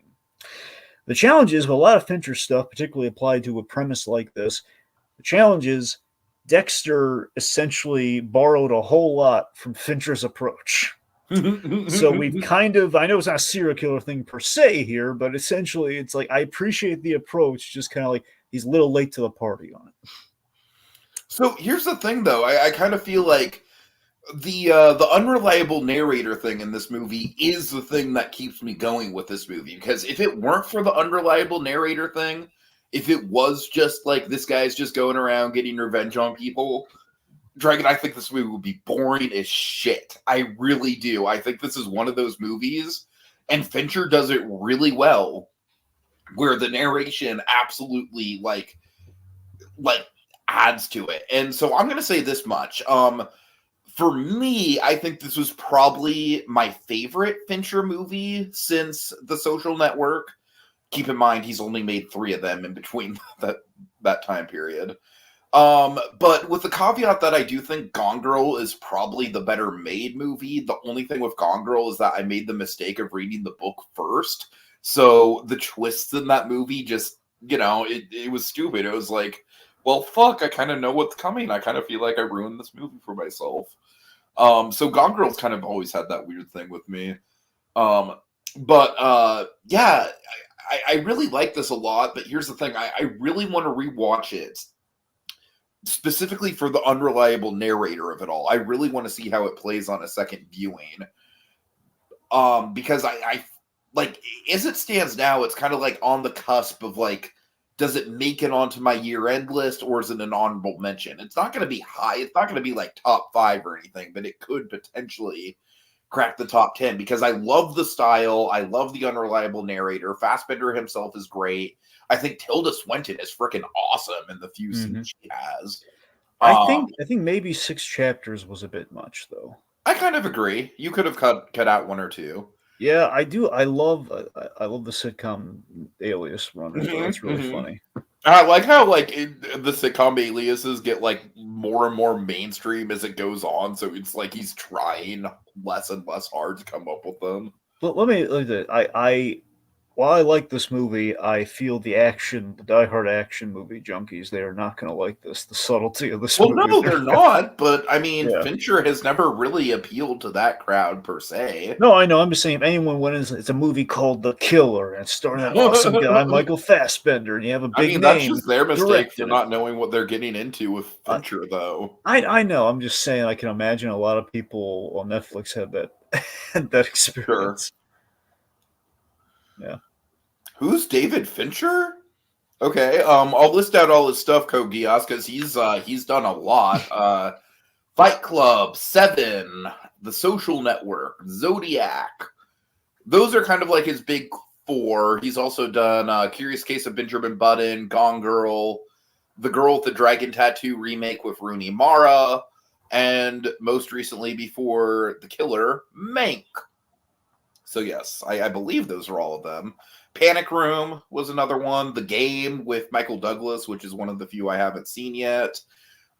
He was technically the director of Alien 3 as his first movie, but he very much denounces that project because of studio meddling. I've literally done college essays about David Fincher. All right. Go Geass. Yeah, those are, for me, those top 4, Seven, Fight Club, Social Network, Zodiac. See, that's a good place to start. Anyways. Okay, anything else to say about this? Not particularly. I think we're good. All right. Next up, we have Albert Brooks, Defending My Life. So, Dragon, I gotta admit, outside of Finding Nemo and The Simpsons, I really don't know all that much about Albert Brooks. So I found this documentary to be very illuminating. Yeah. Specifically his stand-up stuff. I really want to look up some of his stand-up stuff because it really seems like he was kind of very ahead of the curve with that. I mean, the analogy I have is that he very much feels like he was the more successful version of Andy Kaufman. That's Absolutely. essentially the Yeah. impression that I get. So Like here, more mainstream Kaufman. yeah, he was basically, if Kaufman stuff, if he didn't go down the rabbit hole to wrestling and alienate everyone, I think it probably would have. Again, it probably would have been. Yeah, and basically, had Andy Kaufman been able to do his act on stage, like on in front of people on TV, and then book gigs, like big public, like televised gigs, doing his stand up, I think he could have been an Albert Brooks. Right. But again, purely like his stand up in the clubs, like bits where like he would do really avant garde stuff. Like there was this bit in the I'm sure you heard about this. Andy Kaufman would like eat ice cream as his act. He was go on stage, he'd order ice cream, and he'd eat it, and that was it. So everything. I love Albert Brooks, and I was just scrolling through like, oh my! And first of all, I thought it was like, okay, it's just gonna be defending your life, which is my favorite Albert Brooks movie, by the way. So I found like, oh my god, not only is this now a Brooks documentary, it's now a Brooks documentary named after my favorite Albert Brooks movie, essentially, as a documentary. It is awesome. Plus, it's really good form because his brother Bob Einstein, who was on Curb Your Enthusiasm, was Funkhauser. He got a documentary after his passing called the Super Dave movie. So it's interesting that we get that, and now we have this. So this is delightful. It really It's just very much a comfort watch, I think. Yeah, absolutely. I love it. Him and Rob Reiner's kind of chatting and deconstruction of Albert Brooks's comedy style, which again, essentially successful Andy Kaufman. And the Albert Brooks family is also really interesting because we cover a little bit of Bob Einstein, and we also I forgot that I knew about this. I did not know that was Albert Brooks's father though. So what happened to his father? The infamy of the death of the Friars Club, the death of of his father, which I had no idea that was the same guy. So yeah. Also, here we economized the Nemo, but even though I was kind of waiting for it the whole documentary, I realized, man, we're kind of running out of time here. And when we got to it, though, we said everything we needed to say about it. I was satisfied with what we got. Talking about Nemo, we had like a nice anecdote about his daughter in reaction to Nemo, which was good. And he's just this man's a wonderful comedian. He's got a really interesting story, and just an utter delight. I was very happy with this documentary. Nice. All right, Dragon, the next one I'm interested in, but I haven't gone to it yet. I hope that doesn't mess up your order. I don't remember if I actually told you I haven't gone to it. David Holmes, The Boy Who Lived. Wait, so you did not get to this? I have not gotten to this yet. Well, it just deflates me a little, but I think we should, I guess we'll have to roll with it. So. All right, I'm sorry. So this is a sad tale of Daniel Radcliffe's stunt double on the Harry Potter films. He did all the Harry Potter films, including the last one, but at the beginning, in preparation for the last one, the two-parter, he was paralyzed during some stunt preparation that went horribly wrong. That's just terrible. Essentially broke it. He did it the whole time. That's a lot of movies to go through, and then at the last possible time, basically. Yes, I mean, look, overall, this the premise of this documentary is what brought me to is the idea of the poster itself is like it's David Holmes in the chair and Daniel Radcliffe, and the idea, okay, so he was a stunt double, and unfortunately, the aspect I was really hoping to get into wasn't really brought up a lot, or I think Radcliffe is there throughout the whole thing, but that poster, that premise is like, the guilt a man must have over this man was essentially took on the risk of my role in these movies, and because of that accident he's now in a chair. I was really hoping we would really kind of get into that a bit, and the main reason this thing exists is that, and I don't think they cover this enough in the documentary, is that Daniel Radcliffe and David Holmes have a podcast together where they talk to stuntmen and everything.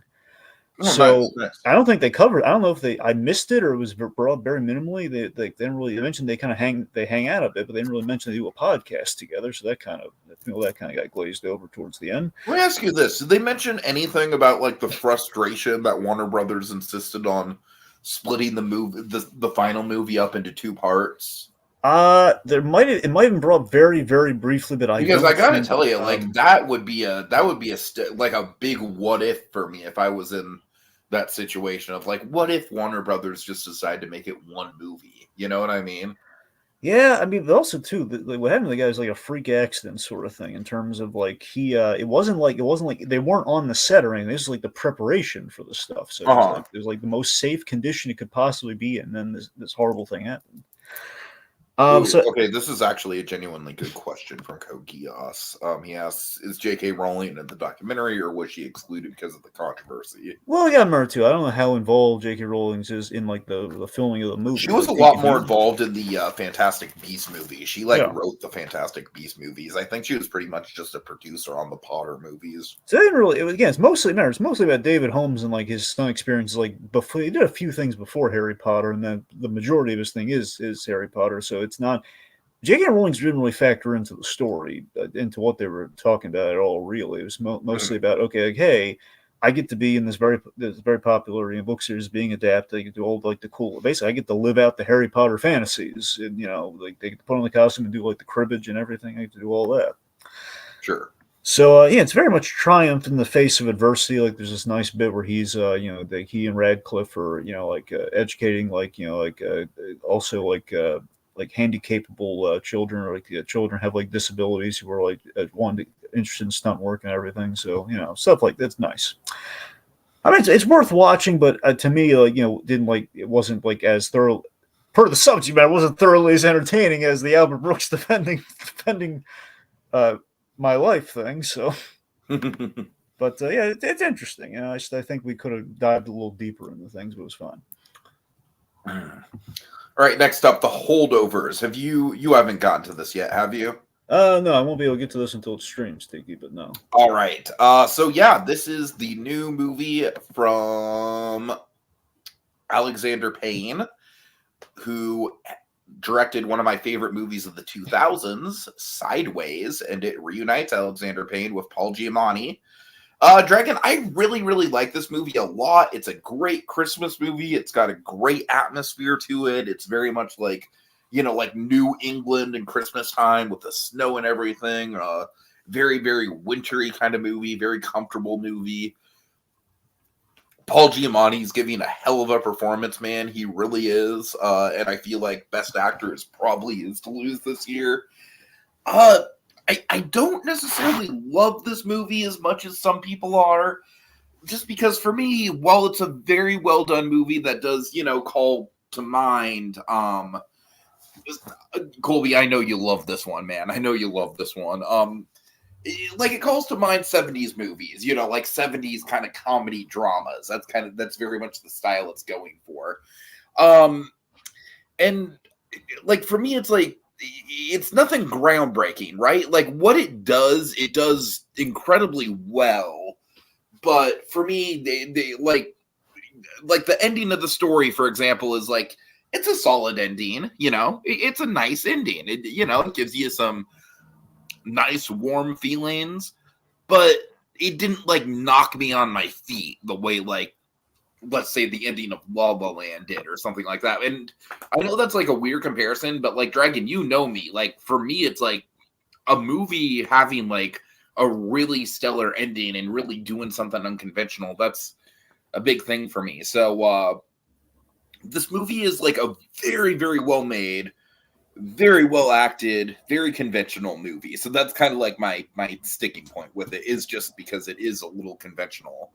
But for what it is, it's really good, Dragon. Essentially, just to give you the quick sell on it, it's about Paul Giamatti is the teacher at a very curmudgeonly, very disliked teacher at a boarding school, an all-boys boarding school in New England. I believe it's New England. I'm pretty sure it's got to be New England because it's close to Boston or New York, maybe. I don't know. Where is it? Probably New England. And anyways, he has to watch over all the kids at the boarding school who don't have anywhere to go for the holidays, essentially. And so they're staying at the boarding school over the holidays. And it turns out there is only one student that he gets stuck with who he has a very kind of like hot and cold relationship with, because it's like one of the few students in his class that actually tries. But at the same time, this is a student that is very outspoken. So yeah, heartwarming bonding ensues, Dragon, and there's not really a lot more to it than that. Honestly, it's a very nice movie. It definitely has some interesting turning points here and there. The Christmas element is incorporated really well. The big dramatic high point of the movie does take place on Christmas Day. I'll say that much. I don't. I like I said, Colby. It's like I really do like it a lot, but for me, it's just a little conventional. But it'll still probably end up in my top five. It probably won't be my number one though. It definitely won't be my number one. But it's up there though. It's up there as one of the best of the year for me. All right, Dragon, tell him about Sly. Yeah, so I this thing had been hyped up to me. I heard that Netflix was going to do a Stallone documentary, and I was looking forward to seeing it. It's kind of like, oh my god, it's here! It's finally the day has finally come. The Stallone documentary is here in November. So yeah, because I heard it like went to film festivals or something, or so it's fact like you hear about it, but you're like, when's it actually going to stream? So finally it did. Yeah, I enjoyed it a lot. It didn't. It had it's interesting, it had like this tape recorder kind of framing device. Not like a lot of other documentaries. You see, literally, it's like Stallone. You see the man like go to his desk. He has this old tape recorder, and he's listening to his younger self, like in interviews and stuff. And it's kind of like how it's like him reacting to his younger self, like how he answered some of these questions. So it's him reflecting on his past in some interesting ways. Let's see. We have we see Stallone had some daddy issues, man. Some major ones. Like his father was a bit of a piece of work sometimes. Like actually, like there's a story about like his father taught him how to. Like, he played polo with his father, and his father essentially knocked him off the horse or something like that. It's just the man was really messed up. Oh wow. But it's like kind of forgiving the father and the stuff for his faults and everything. So there's a bit of that in there. It's interesting because you have a man here who's had like three franchises in one lifetime. You got Rocky, Rambo, and the Expendables, and it's this whole story is how he made a film because Hollywood would not give him the roles that he wanted because he was basically playing the meathead, like the lug, in a lot of movies. It's like the movie Henry Winkler, which I'm kind of blanking on right now. Lords of Flatbush, I think is what it was called, which basically is what gives us Happy Days, by the way, like Henry Winkler. Because I forget what happened. I forget if what happened was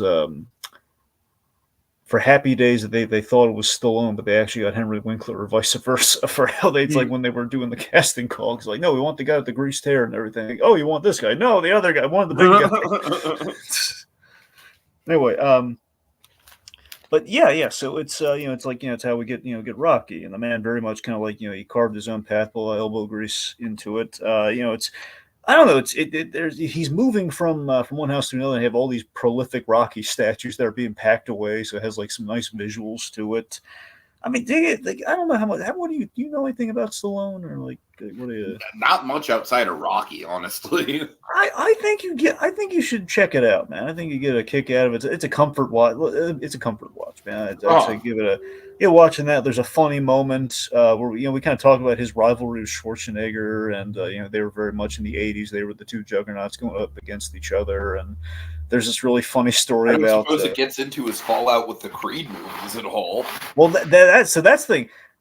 They did not talk about the Creed movies at all in this. I wonder why. presumably because Stallone's been very much against. I think it's Irving Winkler is the producer on honestly on Rocky, but I guess Creed's where it got ugly. That's why he didn't show up in Creed 3. Mm-hmm. So Anyway, we get into the rivalry with Schwarzenegger and also the hilarious story of like how he ended up starring in Stop or My Mom Will Shoot. Do you ever see that movie? Spy Kids. Did they mention Spy Kids? Sadly, that's the thing. Look, there are a few things I kind of wish we talked. There are two things I wish we talked about. One was Spy Kids 3. I figured we weren't going to really. It is a reach, but I don't know, man. I would like to know what made him sign up for it and what he was thinking on that set. I'll tell you what you know what my headcanon is for why he took on that movie. I mean, probably for his kids, right? Oh no. Well, I mean, I guess that makes sense, but no, I didn't really think about that because I don't know how old his kids would have been during Spy Kids Hmm. 3. It's like he has like grown up daughters, but I guess they would have been young probably in '06. So I don't know.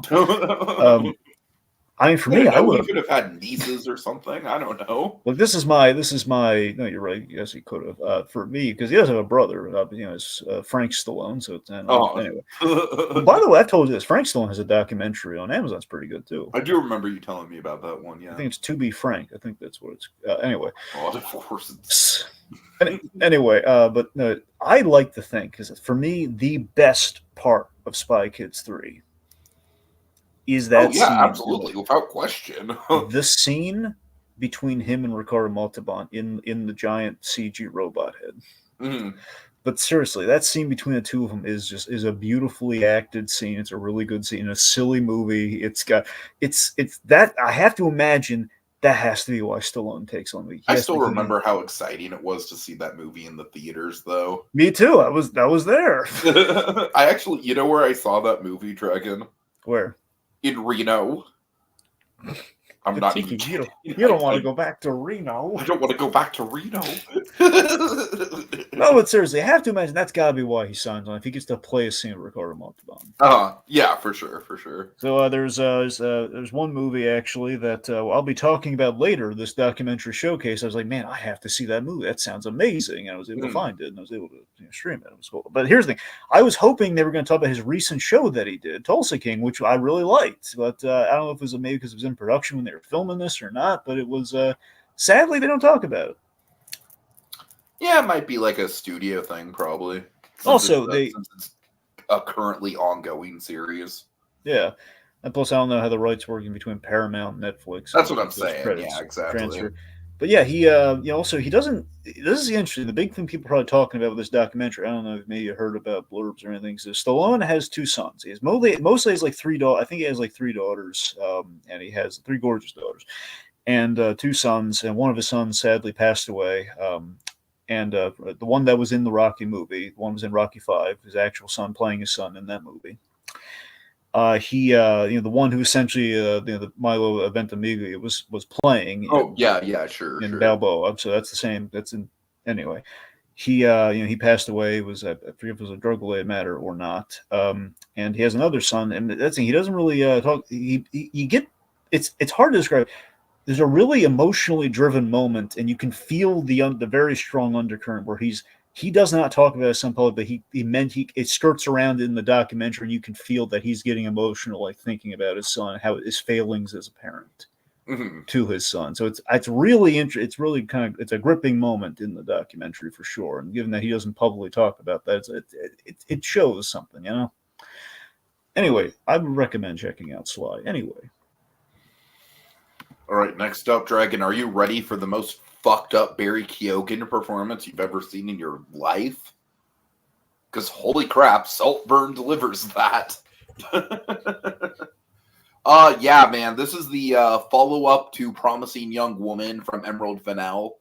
And Emerald Fennell is an interesting director because I feel like, much like Promising Young Woman, this is a very high concept movie that has a lot of ideas. It's kind of leaning into some political territory, um, kind of anchored by a captivating lead performance. And then I'm not gonna lie, Dragon kind of falls apart by the end, much like Promising Young Woman, unfortunately. But I do really like this one a lot, and I do like it a bit better than Promising Young Woman. I think, first of all, filmmaking wise, it's a huge step up from Promising Young Woman. It's filmed in the kind of like the aspect ratio where there's like the boxes on the side of the screen, and so it's a more vertical kind of picture. And that just gives the whole thing both a claustrophobic feeling, but also it captures the actual Saltburn estate and the kind of like the setting in a very captivating sort of way. So essentially, this movie is I've heard it compared to Talented Mr. Ripley a lot, where it's basically like Barry Keoghan is trying to get in good with a rich family, essentially to reap the benefits of getting in good with a rich family. He's basically pulling a con job. But the interesting thing about the movie that, frankly, I think the ending kind of ruins a little bit is you don't really know how much of it is an act and how much of it is him just being a weird little creep. And his character is just like, he is both like, at times he's like very unassuming, and at other times he's incredibly predatory. And at other times he's just flat out weird. And so, like, you know me, Dragon, I love Barry Keoghan, and I think this is like probably like I don't want to say it's his best performance, but it's definitely the performance where it's like he is giving it. Well, let's just say, Dragon, due to some scenes where you see a lot more of Barry Keoghan than you want to see, he is literally giving it his all in this movie. I'll say that much. 3 words, Dragon. The bathtub scene. That's all I'll say. Just the bathtub scene. Do you say, like, is that like a warning or? Yes, it's a warning. It's very much a warning. The bathtub scene, Dragon. All right. But also I want to shout out. Well, first of all, right, there's a couple really good supporting performances in here. We have Rosamund Pike as the mother of Jacob Elordi's character. And Jacob Elordi, if you remember, Dragon, he just played Elvis in Priscilla. And he is playing the character that Barry Keoghan is trying to kind of like get in good with. He's trying to, weasel his way into this character's social group in Oxford, I believe is where they're going to college. Keoghan is kind of a scholarship student, so he doesn't come from money like most of the other students in Oxford do, so he's very isolated in that regard at the start of the movie. Jacob Elordi, I will say, I have not really seen anything this guy's done before Priscilla, but Priscilla and this in such a short amount of time, man, it's honestly kind of giving me like Florence Pugh 2019 vibes, as far as just like, this dude is coming on hot, and I think he's kind of like an instant star. Like, he is a very, very magnetic actor, and I'm looking forward to seeing what he does next. I'll say that much. So, Dragon, I don't think you would like this at all, honestly. Like, if you're curious about the Keoghan performance, it's definitely worth it for that. But there's a lot of off-putting shit in this movie, man. A lot of off-putting shit. I will say this much. The guy who played the lead in the Gran Turismo movie, who is also a very supporting performance in Midsommar, kind of like a minor role in Midsommar, he plays the cousin to Jacob Elordi's character, and he's very much like the rival of Barry Keoghan. And Dragon, that to me was like the most interesting dynamic in the whole movie. Was this cousin character who's like, I see you, you little shit. I know what you're trying to do. And it's a really great dynamic because he is both the antagonist in the sense that he's, actively trying to foil the protagonist, but he is also the person that like probably altruistically has the best motivations at heart. Like, he is trying to protect this family from this predator. Yes, to keep his own place within the family, but still, so yeah, really interesting kind of social games going on there. Rosamund Pike is great. But like I said, man, the last fucking 10, 15 minutes of this movie is just kind of a train wreck, honestly. Like, Emerald Fennell, she needs to work on her endings. And I think that is going to be something that really, she needs to take note of that, man, because it's 2 for 2 right now. All right.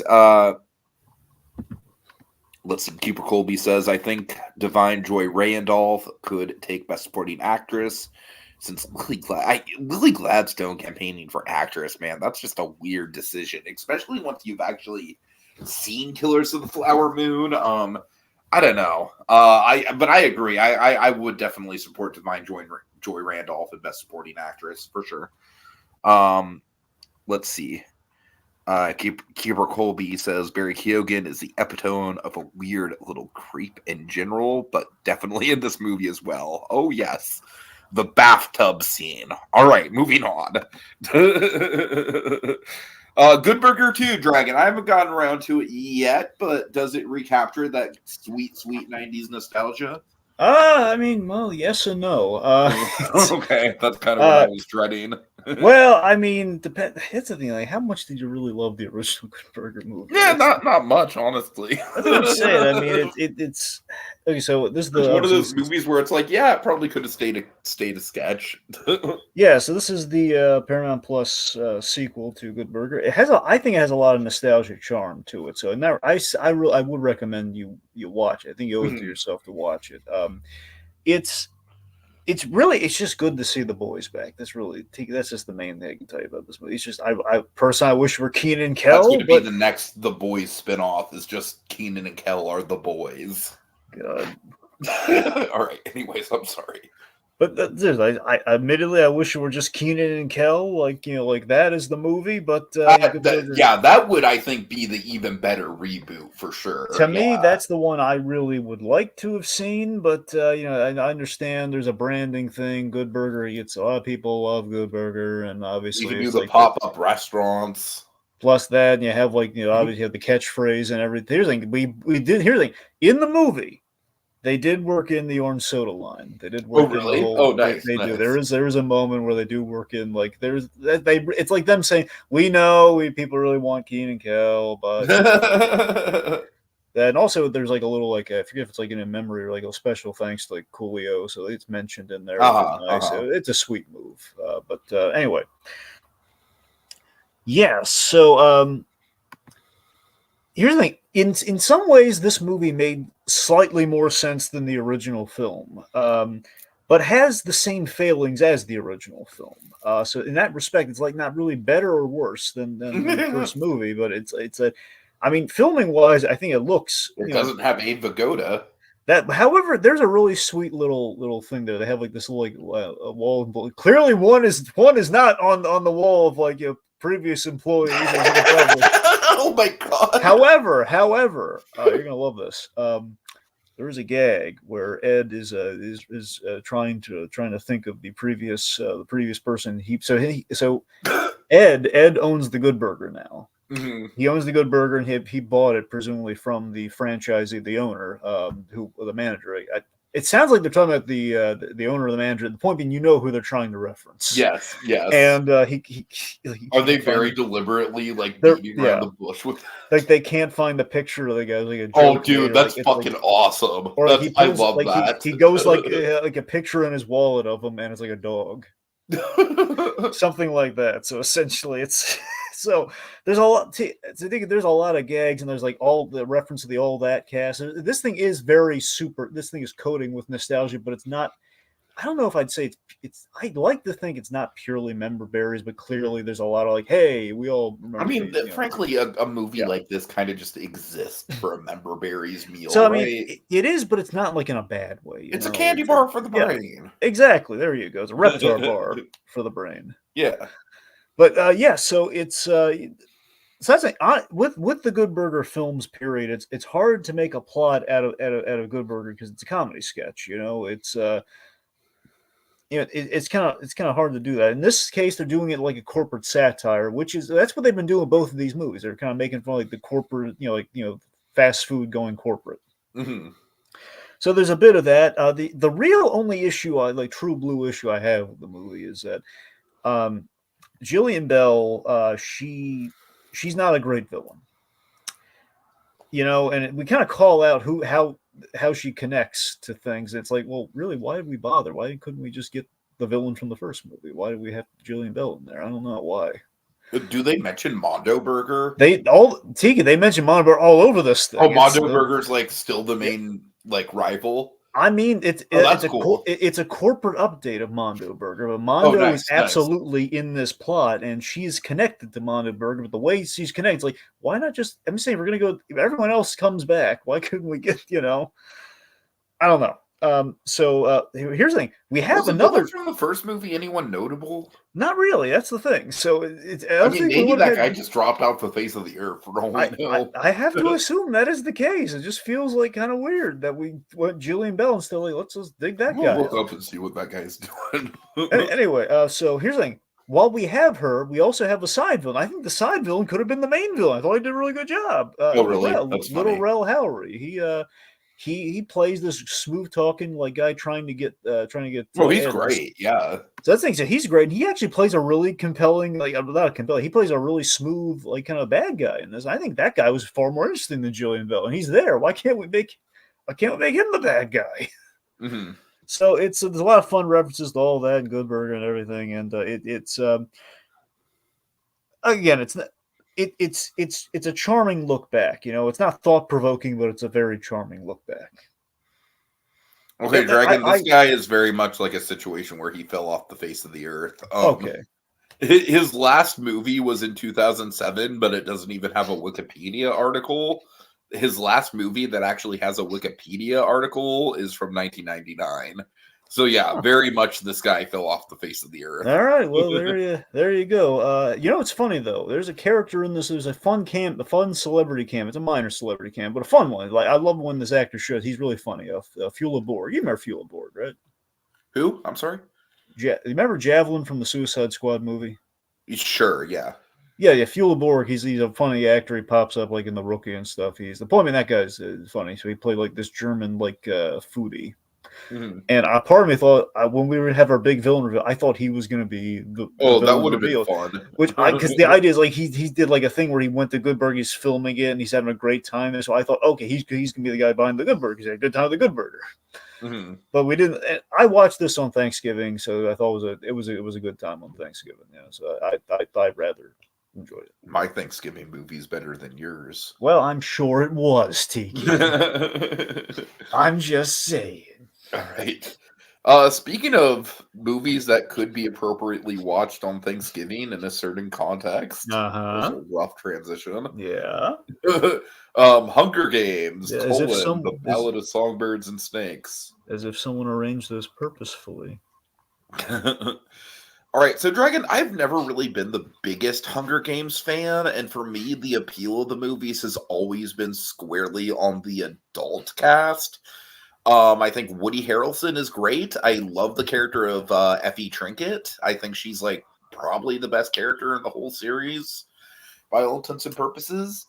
But yeah, the main kids are just very much kind of like trapped in a love triangle.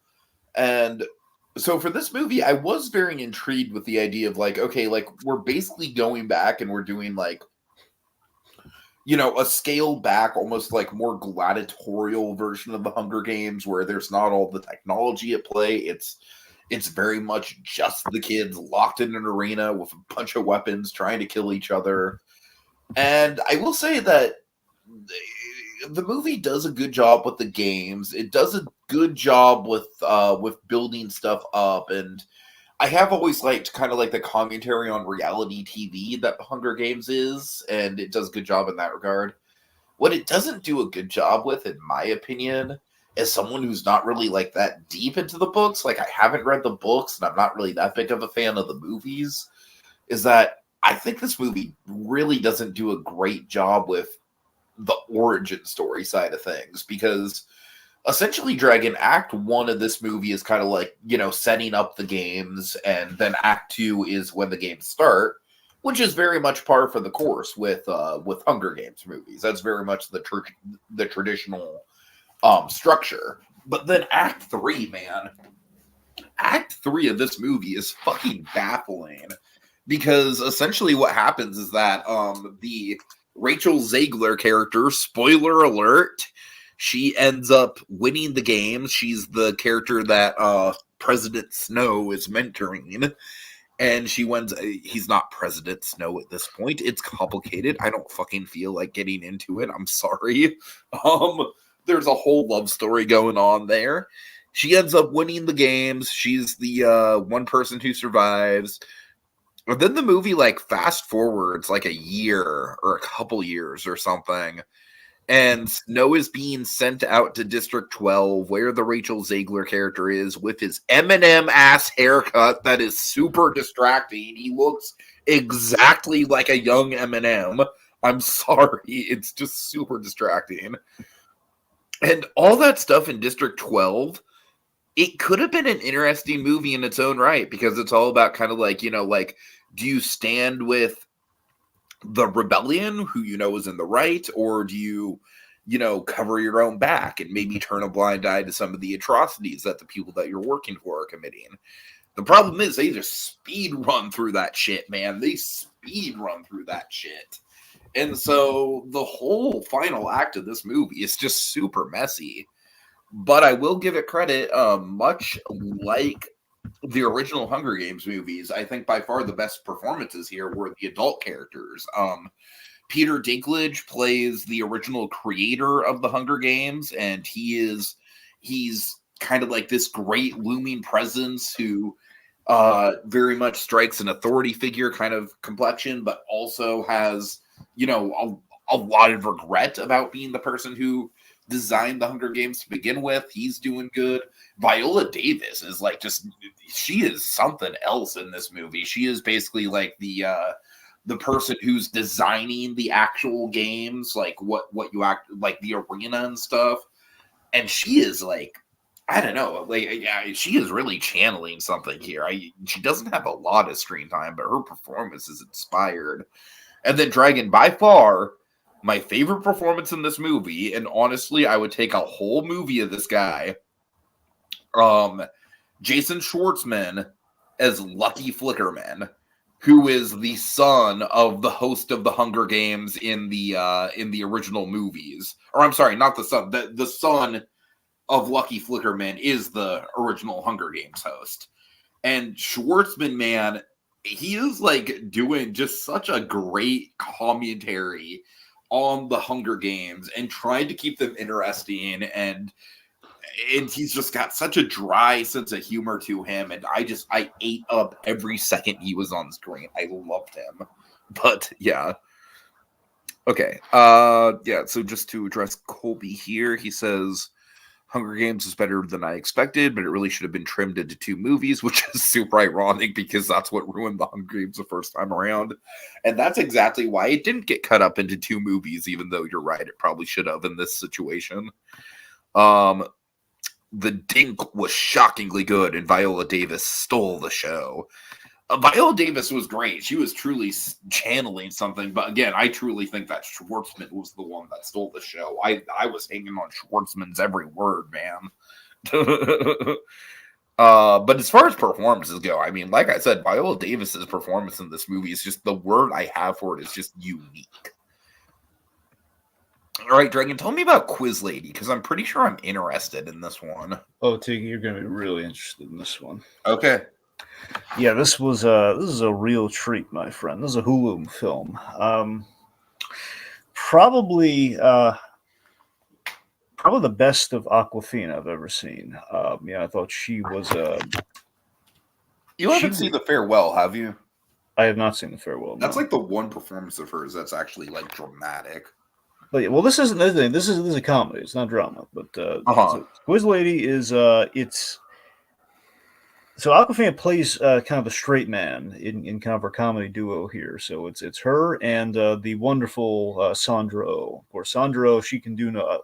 I love Sandra Oh, man. She's great. So she is. Sandra Oh is a national treasure. God, I love Sandra Oh so much. But yeah, she's great. She plays a really funny character here too. She plays like a mess of a character. It's so priceless. So the premise is you have these 2 sisters that grew up. Sandra is the older sister, and Awkwafina is the younger sister. The parents went through a messy divorce, and while it was going on, the Awkwafina character, she's mesmerized by, she's obsessed with the quiz show that's been going on. Basically, it's a parody of Jeopardy. The quiz show is a parody of Jeopardy, and Will Ferrell is the Alex Trebek character. Oh my Dragon! I was literally about to make that joke. I was literally about to be like, "Oh, is Will Ferrell the Alex Trebek?" Mm-hmm. That's fucking funny. Oh my Tiki, god, it's the like movie literally read my mind. And he's real, and he's like legitimately like charismatic and good as the host. And there's like he's actually like, and he's witty, he's funny, and he actually cares. Like there's a fleshed out character, even though he's like the thing they're in pursuit of the whole movie. Sure. Essentially through silly comedic circumstance, their mother is a terrible gambler, and she's indebted, and essentially almost Keanu style. I guess I've not seen that movie. I'm gonna make the assertion that it's kind of Keanu movie. Well, I'm gonna guess kind of Keanu-esque. the Aquafina character's dog is being held as like collateral. Like, you better get us your mom's money. Uh-huh. So that basically, like, again, she knows the quiz show like the back of her hand, and Sandro sees an opportunity here. Like, hey, we got to get you on that quiz show. That's how you're gonna go with that money for to pay off mom's gambling debts. Mm-hmm. So it's a bit of a road movie, getting them from point A to point B, and some sisterly bonding with the very irresponsible kind of broad sister. And I know it seems like kind of been there, done that. But when we get to the quiz show, man, it gets great. Plus, your boy's in it. May the Schwartz be with you, Jason Schwartzman. Oh my god, Tiki. Okay, Tiki, brace yourself. You're gonna I was love just this. talking about him being a sort of game show host too. Okay, so here's the thing.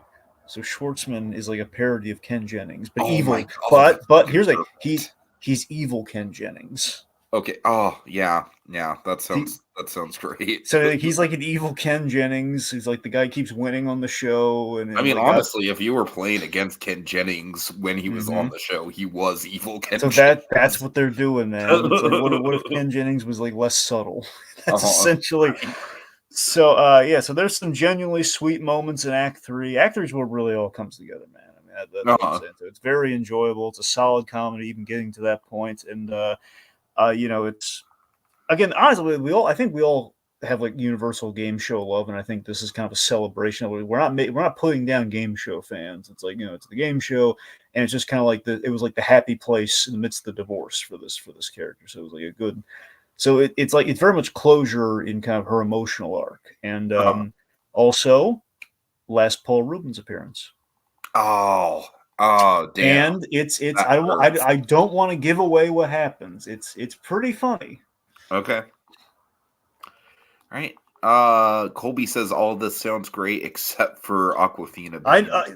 Colby, I get it. I really get it. But seriously, she's not doing her usual Aquafina shtick here. She's not doing any of that here. Like, she's not doing any of that here. For a change, she's not. She's just like, and Sandro's like the one. She's like getting broad on us here. Aquafina is just like dealing with it. I mean, she gets drugged up for a scene. That's the closest we get to it. But aside from that, okay. All right, Thanksgiving. So, Dragon, as you know, this is based on a fake trailer that Eli Roth made for Grindhouse back in the day, which was the Death Proof Planet Terror double feature.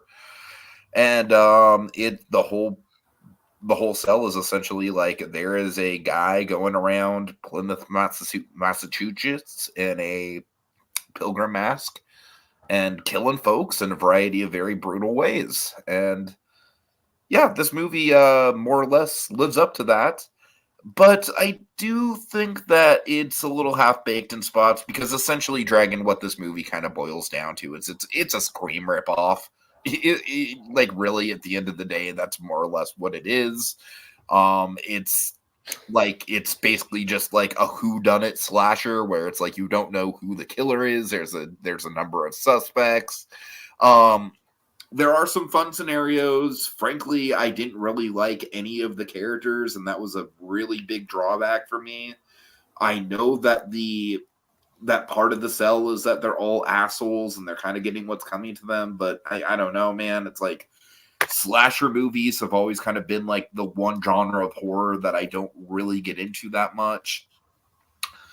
I will say this though. The opening sequence with the Black Friday riot is by far the best sequence in the movie, and I honestly wish that Eli Roth would have just made a Black Friday movie, because if the whole movie was just a Black Friday riot, I think it would have been a hell of a movie.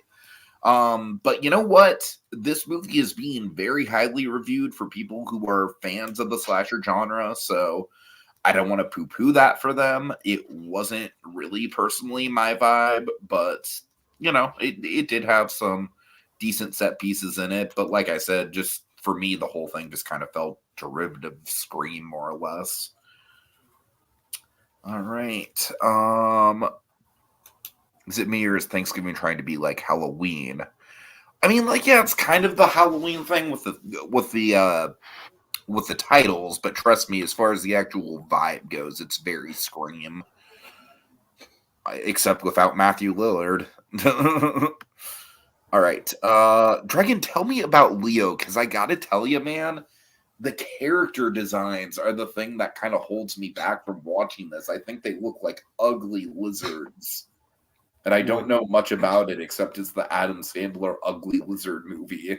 Well, when you say upstairs, when you say they look like uglies, you mean literally the lizard character, right? You don't mean like just like you're not using like a witty like pun. Like the characters look like ugly lizards. No, I mean that the Leo character is a lizard, right? Yeah.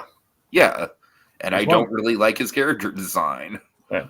So I'll tell you, man. I mainly watch Leo just to kind of add us at it, like the scuff and like I'm hearing so much buzz and praise. Oh, this Leo movie's amazing, like #1 on Netflix and everything. Like this, it's that. It's like okay. To be fair, the Woody Woodpecker movie was #1 on Netflix. I know. For like 3 weeks randomly. I'm getting there. Okay. The fact is, you can never really buy into the Netflix thing because it's the idea everyone's just watching it at the same time. That doesn't mean everyone's. It's like the whole thing. Like a movie's gonna make a lot of money on day one, well, because everyone's gonna watch it. It doesn't mean it's like gonna stay that way. And even if it does, this means like everyone's watching it because they heard out of word of mouth, because of all the buzz. Myself being part of the problem in this case.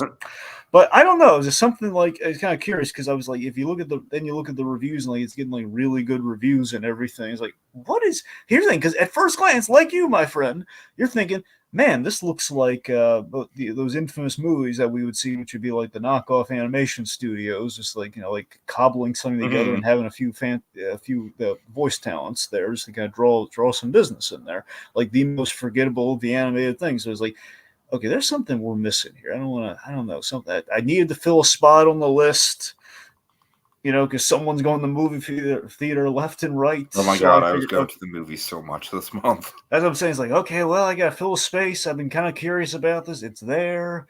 So I gave it a watch. It's like, okay, I'll be part of the problem. I'm going to give it a watch. Uh-huh. So, man, this movie was truly a surprise. I'll tell you, man, how much this, for the most part, it lived up to the hype. There's a good movie here. I'm sure I'll check it out eventually. Here's the thing. So it ain't perfect, but there's a very solid attempt here. I'm sure it's better than 8 Crazy Nights.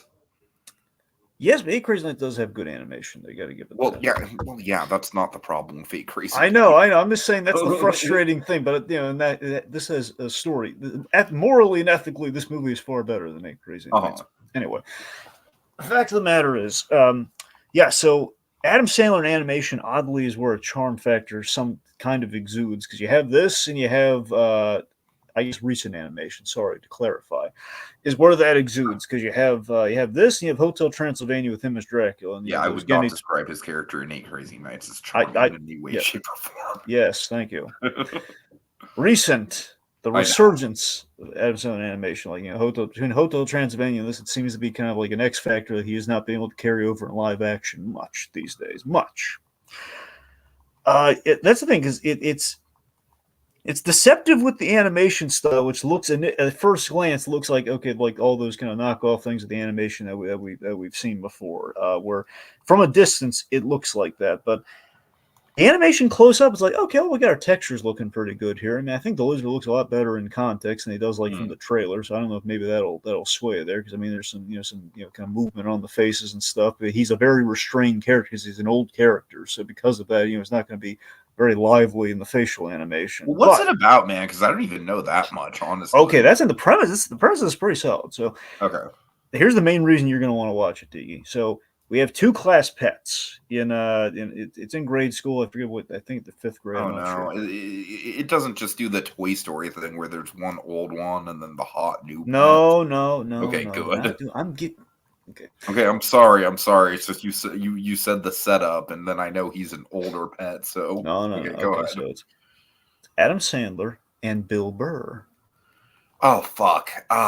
Okay, so it's Adam Sandler and Bill Burr is the class pets. It's a lizard and a turtle. Bill Burr's the turtle. Old dad's alert. So that's the thing. They're the class pets in like this grade school, 5th grade or something. And essentially, they're, the teacher is, they have this teacher who goes on maternity leave. So they bring this crabby substitute teacher who's very old school. And she says, okay, to teach you responsibility, you have to take home the class pet. And Leo is the Adam Sandler character. He learns that he's 75. He's 74 years old, and he is under the impression that 75 years old is when lizard. He learns like the fact that lizards die at 75. So he's got a year left, and he's putting that together like Act One, and then he's like the kids are taking him home, and he's like, you know what? I only got a year left. I'm going to talk to the kids, which is not done before, and he basically is actually giving him really good wisdom. Man, Tika, this is the weirdest comparison, but this is essentially what the movie is. He's a reluctant, aged Mr. Rogers as a lizard. Oh my god. Like he's actually helping these kids out. That is a very, very weird description. It is, but that's what it is. He's going home with these kids, and he's actually helping them with their problems. And he's listening to them, and he's not laying out like every little. He's not speechifying to them. He's just saying like, "Hey, this is what you should try. Like try doing this." And they love him, and one, he's a talking lizard, but secondly, it's like they're listening to the words of wisdom. He's actually, he's trying to escape, but he keeps like not escaping because he's kind of building a connection with these kids. He's kind of finding meaning in his life again. Here's the drawback. There are two drawbacks to this film, just two. One, I don't think there are musical numbers, and we do not need musical numbers. We didn't need the musical component, but that's because Adam Sandler always has to bring a guitar when he does stand up. He always has to have a little musical component. That's just so you have to make your bet on that one. The other thing though is there's a liar reveal that's forced for drama. So as I said, not perfect, but a lot better than at first glance it would appear to be. Okay. I'll probably give it a shot at some point. Worth looking into. Ain't Yates, but it's worth looking into. All right. Speaking of stuff on Netflix, that is definitely worth looking into. We have May, December, and this was a very, very good watch for me. Basically, it's Julianne Moore, Natalie Portman. Julianne Moore is the subject of a scandal where when she was in her 30s, Dragon, she basically Mrs. Robinson, a 13-year-old. Wow. And they are now currently married. And yeah, all the fallout that came out of that situation. So here's the catch of this movie, though. Natalie Portman is essentially playing an actress who is playing Julianne Moore in a biopic. And so she is going to, she's basically shadowing Julianne Moore, who's agreed to be, to let Natalie Portman into her house and everything. As essentially like it's a method acting thing, right? Mm-hmm. Where Natalie Portman is like taking all these notes and she's kind of she starts meddling in the situation a little bit. And Natalie Portman's transformation, I mean, this is, for me, for my money, this might be the best Natalie Portman performance I've seen from her. Because she truly, it really is a movie that's all about kind of like the lengths that someone will go to for method acting, but it's also obviously doing a commentary on the marriage side of things. I can't think of his name off the top of my head, Dragon, but I mentioned him to you, the guy who played Reggie in Riverdale, the second Reggie in Riverdale. He plays the husband, and he is just fantastic, man. He's very obviously like emotionally stunted, like, acts like he relates more to his kids than he does to his wife. His wife is just very much like the domineering personality, and you just feel bad for the guy. You can just like, it's almost like the guy's whole life was like sucked up by this woman, and the whole thing just very much comes to a head. And like I told you off air, Dragon, Corey Michael Smith has about 10 minutes of screen time as Julianne Moore's son. Get this, she's Julianne Moore's son from before the affair, and her son was actually best friends with the guy who is currently her husband. And so Corey Michael Smith, his character is just mentally like fucked up. Like he is barely holding it together. And like I said, Dragon, it's a small role, but if you really want to see what Corey Michael Smith is up to these days in a really, really juicy supporting performance, like this movie is definitely worth watching just for that alone. I mean, it's a great performance from him. I was so happy to see him. Huh. So yeah, overall, I think May December is one of the best of the year. It really held my attention. It's very suspenseful, very edge of your seat, kind of melodrama. Yeah, I really liked it. All right. Okay, Colby says the worst part of Leo is that it was a jump scare musical. The rest was okay. So he doesn't seem to be as high as it as you are. All right, Dashing Through the Snow. This is the Eddie Murphy one, right? No, that's Candy Cane Lane. That's Oh my I god, wasn't so able many to get Christmas movies. Okay, what that. is Dashing Through the That's Snow? going to be on my catch up next month. Okay.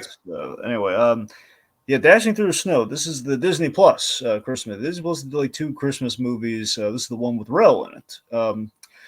So it's Tim Story, of course, the Fantastic Four movies, and well, I guess let's say his track record. It's not Everyone's been great. favorite director, Tim Story. Yeah. Well, anyway, so I didn't know he directed it when I clicked on the movie, but oh god, he's not that bad. I know. I'm just saying that he's not like an Uwe Boll. True. Anyway, the point being, Tim Story. This is the movie that he did.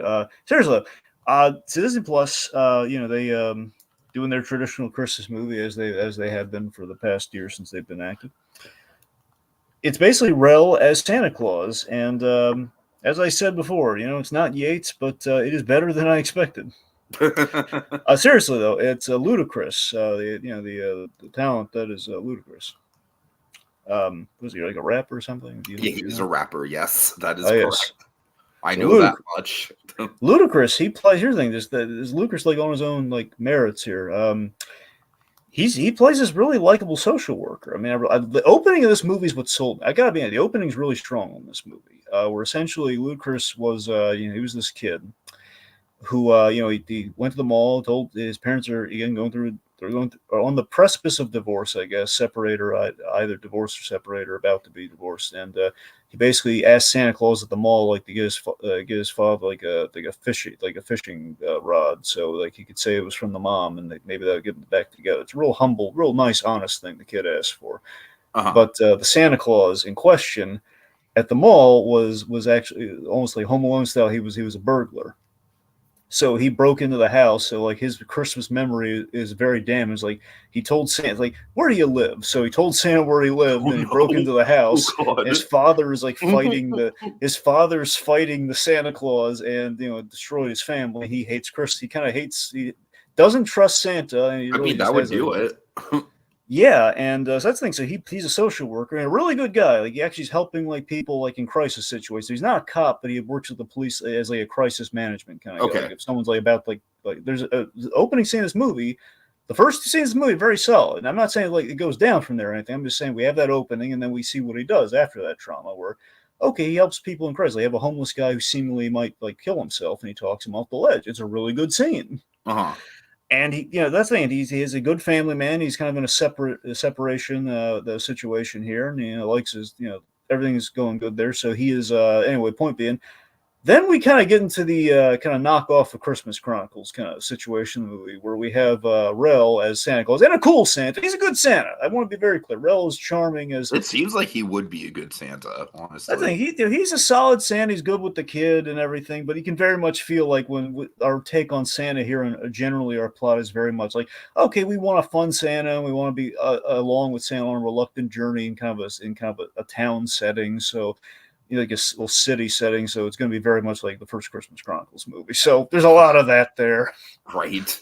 So obviously not going to be as good as Christmas Chronicles, but it's So we have like a real. People don't talk enough about how good the Christmas Chronicles is. I think 2 may have diluted the brand a little, but a little bit, yeah. But I mean, I'm just saying that first movie was just like top tier Christmas. I think people I've talked to still really love it. So I don't. At least in my circles, people still are really digging the first Christmas Chronicles movie. I'm just saying you don't see it pop up on like tier lists or anything so much. I think it is somewhat recent, but you're right.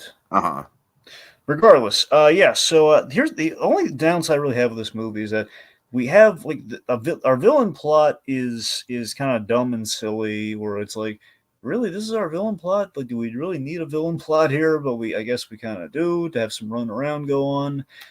We have this weird family that's obsessed with Santa Claus that's like tracking them, like they kind of help out at the end That of it. actually Like kind of sounds funny. I'm it not is gonna fun. lie. It's funny. I mean, don't get me wrong. I think you're gonna. I'm just saying, like, in kind of you take a step back. It's like that's a little weird, but I they mean, kind of call it. frankly, it sounds like a Disney Channel original That's movie the thing. plot. I swear that was my next point. Okay, so a lot of this movie, there's old school Disney Channel original movie kind of charm in it. So in that respect, there's a lot of that in there. And again, Rel Santa Claus. The film's coasting on the Rel Santa Claus factor. Sure, So, sure.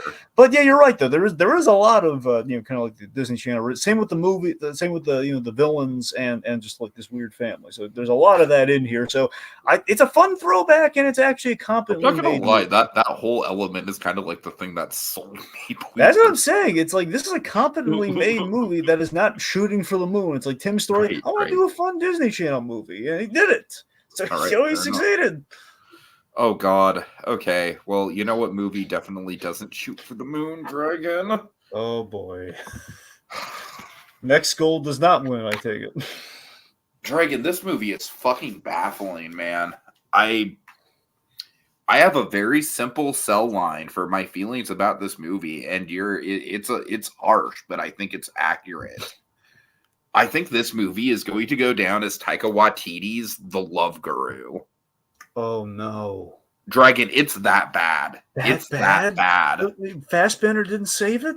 No, oh no. Fassbender is no. awkward, man. Fassbender does not know No. what he. Here's the thing, Fassbender's great. He's never been great with comedy. And this movie demands a lot of comedy out of him. And I've never seen him do comedy. And this movie kind of proves why. Yeah, I guess so. The Dragon Fassbender's performance is just like, it is so all over the place. The accent is very inconsistent. This movie's a fucking train wreck, man. It's genuinely one of the worst movies of the year. I don't even know where to start. All I wanted from it, Dragon, I had very low expectations for it. You know what my expectations were? Basically, like, I want it to be another Cool Running. And Cool Running isn't a masterpiece. But man, this movie, everything across the board, the performances, the pacing, just Taika's character that he's playing is kind of like a narrator who barely fits into the character. He barely fits into the narrative at all. I don't even really get what his significance is to the plot outside of just being the narrator. But his character is just like, it is like the most like Taika Waititi amped up to 11 as far as like, oh yes, I'm just the charm quirky geeky guy, you know, and it's so obnoxious, Dragon. And it, as far as being a sports movie goes, it's literally just every inspirational sports movie cliche in the book. Nothing original. It just like montage after montage, just lazy. The rival team is not built up at all. None of the characters really get fleshed out at all. The only character I relatively like is the character who's kind of like the assistant coach on the team. I think he is like, he doesn't even have that strong of a character arc, but he's just kind of a likable presence. This whole movie, Colby says I got some laughs out of Next Goal Wins, but the last act completely lost me when they third person the final act. Yeah, I kind of hated this movie. And you know what? It's equally frustrating just because it's like after Jojo Rabbit, Taika's career just seems so promising, and like it's Dragon. It's so disheartening because Love and Thunder, everyone could give him a pass on Love and Thunder because, in spite of the fact that Love and Thunder was probably by and large his fault because it was just a lot of improv, and that was probably not the direction to go with that movie. This is the movie that kind of like I don't know, man. If he comes out with another stinker, he's done. He's done. Well, his next one's, I don't know if it's directly next, but he's doing that Star Wars movie, so. I don't know if he's still going to do that Star Wars movie, Dragon, with all the moving and shifting that Disney's doing. We'll see. That's the thing. We'll see. But yeah, man, this is just... Yeah, it was honestly kind of a nightmare. I'm sorry, I'm being very harsh on it. Sports movies aren't my thing to begin with. If it weren't for Taika, I probably wouldn't have seen it. But yeah, it was just like I hadn't heard good things, and it was worse than I was expecting. Dragon, and I went in with low expectations. So yeah, unfortunate. I really hate to It's be been that down. harsh It's been about it, but downhill for him after Suicide Squad. it really has. Yeah, a little Hmm. bit. All right. Okay. Next up, Dragon. Let's talk some TV. Woo! Okay, Loki season 2, really quick. For me, Dragon, I think Loki season 2 is like definitely like I don't know. For my money, it might be the best Disney Plus season of a TV show for Marvel stuff. Even specifically two, or do you mean the show in total? Specifically season 2. I mean, I like the show in total, but you know my feelings about the season 1 finale, which retroactively this Yeah, season does make a lot more that's interesting. what I'm saying. With that factored in, does it like collectively I'll have make to it? go back and watch the whole thing again, honestly. Yeah, that's the thing. Yeah. But yeah, season two, man, very solid entry for Phase 5, which is in dire need of. Not here's the thing. When I look back on Loki, it really, as it went, once we got all the variables and we got all the pieces, I think it did improve the whole of season two. But I still, because it took a while to get there, I can't say it's like perfect, but it is very It's a very enjoyable watch. It's definitely not perfect. I thought episode 2 was pretty messy, honestly. Forget it. I'm trying to remember if it was three. I think. Are you thinking of three or is it actually two? No, episode 2 was the Brad one, and Yeah. that episode starts where it's like, whoa, did I Mhm. miss something? Like it starts with kind of like a time jump, and it just like I don't know. Well, yeah, but remember, we also have that great interrogation scene though with Brad too. So I don't know. Yeah, Anyway, I'm not saying so it's a bad episode. I'm just saying out of the episodes, it's probably the one that stuck with me the least. well, for me, like three was the one where we started in the messy territory. With a lot of the Victor Thomas stuff was wait and see, and I mean, ultimately it paid off. But still, with Victor Thomas still a little up in the air by the end of things if you really look at it. But the point being, it's a very enjoyable watch. It absolutely stuck the landing with the finale, which we can't really say with a lot of the No, Disney Plus Marvel yeah, stuff. Frankly, with any of the Disney Plus stuff, period. But yeah, I like the direction. It yeah, it didn't have a lot of like we were fearing like a lot of the dramatic reset BS. You know, we didn't have any of that. Like the whole like the draining like okay, and then we're gonna have to catch Loki and Mobius up, and we didn't do any of that. Thank goodness. Like okay, so Loki and Mobius, their dynamic is intact. They're with the whole time slipping thing, we have a lot of drama coming from our situations right from the get go with episode one. Um, some stellar Tom Hiddleston acting.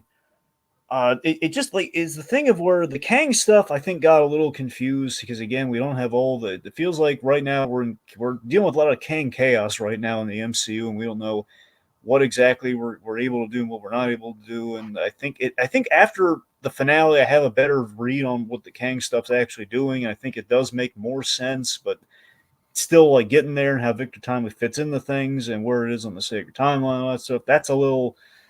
It's a little up in the air, but otherwise, it's like anyway. So, point being, until we get to the end, things are a little iffy there, like between Sylvie and stuff like that. But I think we do because we stick the landing so well. Things make a lot more sense when you look back on it. So, it's kind of a thing a rewatch would probably behoove us with, probably. It's a nice statement on the Loki character. It makes you want to binge the whole series again. Frankly, I thought it did that good a job with season two. yeah, totally. Yeah. All right, Invincible season 2, part 1. I was on for the first 2 episodes, not the last 2, and I will say during episode 2, I was like, yeah, I'm liking it so far, but I'm not sure if they have the momentum to really end the first part out on a high note. I was wrong. I'll say that right now. I was wrong. Yeah, hell. So let's see. I love this show. Season two so far has not been disappointing. Aside from the wait time, but that's a reality of production for a show of this magnitude and where they're going with it. We fixed like the one issue in season one. We fixed Amber. We did fix Amber very effectively, I think. Yep. This is a season of aftermath and trauma. Yeah, the aftermath of the trauma that Mark endured from the first season. He's an Omni-Man shadow. yeah, it all comes to a head by episode 4 in a big way. A lot of the strife that Mark's been dealing with, and episode 3 is quite the trip. Oh yeah. With the longest post-credit scene ever. Right, right. I just look, man. I can't get enough of this show, and it's being adapted very well. I'm rooting for this Mark Grayson character ever since episode 1 of season 1. We introduced some some major plot elements for part 2 and probably the future in this season, mainly towards episode 4. We've introduced some big elements. So that's going to be really exciting to see pay off. And like I said, I'll say it here for posterity. I've read through the comics once, so I could be surprised. And in doing so, I mean, I was like, "Oh my god, we're doing that now!" Versus like later, like seasons later, I thought we because they're jumping around a bit and some of the stuff they're pulling from. So it's quite a treat watching this. Same thing. They did pretty much the same thing with The Walking Dead. Sure, I mean, I guess it's well, whatever. If it ain't broke, don't fix it with Kirkman, So it's all right. Scott Pilgrim, you watched this, right? Yeah. Okay, so here's the thing. This is where I want to talk about Scott Pilgrim takes off. Just so the kids. Yeah, Scott Pilgrim takes off. This is where I want to talk about the internet discourse because, yes, as far as actually having Scott Pilgrim as a main character goes, this is a little bit of a bait and switch because he is largely absent for a big chunk of it. That being said, my God, can we please shut up about like, oh, well, it's a show that stars a bunch of women, so it's bad. It's like, folks, it literally fucking makes my blood boil. Well, you know what's interesting, Tiki? Look at this discourse. I didn't know about the discourse until you told me about it this podcast, because here's what I think. I heard that the only thing I really heard about in response to the show has been nothing but positive things, but mainly I heard that with the creator basically, I didn't want to just tell the same story again. I basically, I told the manga, then I told the movie, and this time I wanted to change up, which makes perfect sense. And I don't think, from what I heard, I didn't hear anyone had a problem with that. But essentially, it sounds like, I guess the way shorthand is Dragon, the types. The types. I know. I have a shorthand for the types. Basically, it sounds like there was the whole Masters of the Universe thing. Essentially, yes. That's what it sounds like from what you're telling me. It was the whole thing exhausting, and I hate how this type of shit like literally bleeds into everything now, and I don't know. Honestly, one of the big reasons why Scott Pilgrim was my number one movie of the 2010s, which frankly is a judgment call I'm not sure I agree with anymore. It's still probably in my top 5. I don't know if I would put it as my number 1, but is because that movie is a movie that is just brimming with awesome kick-ass female characters, and literally none of them fall into the strong, independent woman trope. They are all fully fleshed out. They all have their quirks. They all have their flaws. And this show doesn't skip out on the guys either. Everyone gets fleshed out here. Yeah, like Young Beale, Wallace, the X's, certainly. That's what I'm saying. Like, the X's really get fleshed out. So basically, folks, I guess the long and short of it here is that doing the third time here, we what if Scott? It's basically what if Scott Pilgrim lost his fight to Patel, and where do we go from there? It's a huge moment of what the heck happened. It's a matchstick moment at the end of episode 1. Where do we go from here? What happens next? Like, in episode 1, Dragon, as someone who's read the graphic novels, it does lull you into like a false like, okay, really? Are we just kind of like adapting everything again? All right, okay, like. Oh, okay. They changed up the Pac-Man thing to be a Sonic the Hedgehog thing. All right. And Netflix, they were doing the Netflix gag, which is really funny. Right.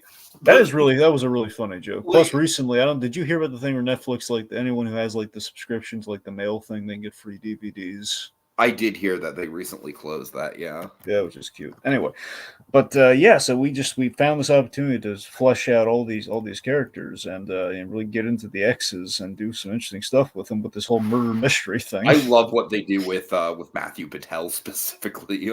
Yeah. As you can probably guess, I loved all the Lucas Lee stuff. I thought it was gold. Oh yeah, Lucas Lee's great. Honestly, Lucas Lee might have the best episode. He does. Well, he has two really great episodes because there's obviously his introduction, but then like he and Gideon Graves, that's hysterical. Uh-huh. That's great. Here's the thing. So the movie thing is just really fun. Is them essentially making the Scott Pilgrim movie, and we have essentially it's Kevin McDonald, Pleakley from Lilo and Stitch, playing the parody of Edgar. Edgar Wright's parody is like is It's a Edgar weird wrong? parody, honestly, because he just straight up does not have any sort of British accent. Well, no, that's the thing. But I forget he had we went for, I think it was like left. It was either left or wrong. Uh He did like the opposite of right. That was the gag. So it was like Edgar wrong huh. or something. Anyway, so but yeah, so that's really cute. Admittedly, the only thing I was iffy on, and I mean, I think it makes enough sense, I guess. So I'm iffy on what we did with Todd and Todd. What's the Kieran And Culkin's character? Wallace. Wallace. Yes, I'm iffy on the Todd and Wallace thing. It works. It's just I'm not, just because it's very much in character for Wallace Wells to, like, that's kind of part of the gag of that character. well, Is that no, he that literally makes steals sense. boyfriends from the female characters. Like, that very blatantly happens in the movie with Stacy Pilgrim's boyfriend. You know what? I didn't think of it that way. I guess that'd make that. Here's the thing. I like the comedy that comes from it, where we have the Todd just like going head over heels for him later. Like that's funny. However, I did wonder like would Todd really do that though? But I guess with the Wallace thing factored in, I was like, well, I mean, I guess. I mean, because if he's with Envy, then I guess that would I guess that would work. So My only nitpick for me is, honestly, I think young Neil was a little bit too much at the forefront. Is like, hey, it's the goofy guy, it's the Todd from BoJack Horseman, essentially. yeah, but he lucked into being a big plot point where the whole where did he get the script, and we reveal what the big deal is there. So I'll say this. I'm not sure about the villain plot twist because I know technically it's a take on what happens at the end of the book, but I think the way we went about it, it's the resolution's good at the very end with how Uh-huh. things work out. But I think getting there with that the villain twist there, it's a bit of a I don't know. It's a bit of a head scratcher. I think maybe we overshot it with like the boss battle we have there, but I get where they're Mhm. coming from. It's I that's the feel only you. thing. Honestly, in the whole scene, that's the only thing I'm a little iffy on, truly. But I do have a little fun fact about young Neil. he's not that young. In the original short film Mm-hmm. Whiplash, which did have J.K. Simmons in it, Ah, Johnny Simmons, who played young Neil, was the Miles Teller character. oh, Yeah, so little fun fact there about young Neil. that is That's what fun. I always think about when I see young Neil now. And That is also just it's got to be said, the art style in the show is just fucking sublime and well. captures the mood of the comics perfectly. They had the author on there. Of course, it's Mhm. gonna. Yeah, I mean, it really does capture the vibe just insanely well. Also, I love what they did with Knives Chow and Steven Stills and making them like besties. That was a great move. yep. All right. Okay. Oh, White Lotus season 2. Ooh boy. All right. Dragon White Lotus is like officially one of my favorite HBO shows now. Like, I will absolutely watch every season that comes out of this.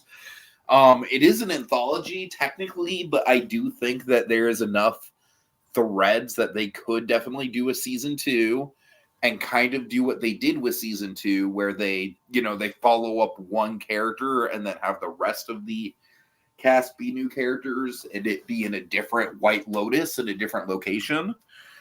This time we are in Sicily, and I will say I don't Dragon. I am honestly going back and forth on if I prefer season 1 or season 2. I think the reason why I'm kind of leaning season 1 is because I think season 1 for me is just more relatable, because it's like we've all had a vacation from hell that just goes sideways, and there's just a bunch of tension, and then like the tension with the service staff and how the service staff have to put up with all this bullshit. That sort of like push and pull between the service staff is like a huge, like, it's very much at the forefront of season 1 and it's kind of in the background in season 2. Season 2 is all about relationships, and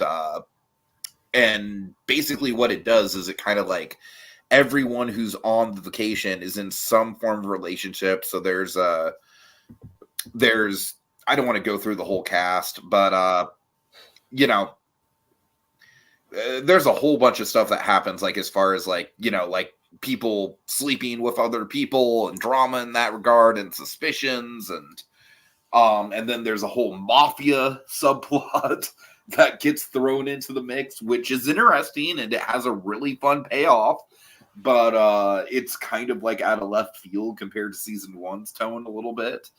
And I also think season 1, just with the vibe of Hawaii, I just kind of like a little bit better than Sicily, but Sicily does have an interesting vibe.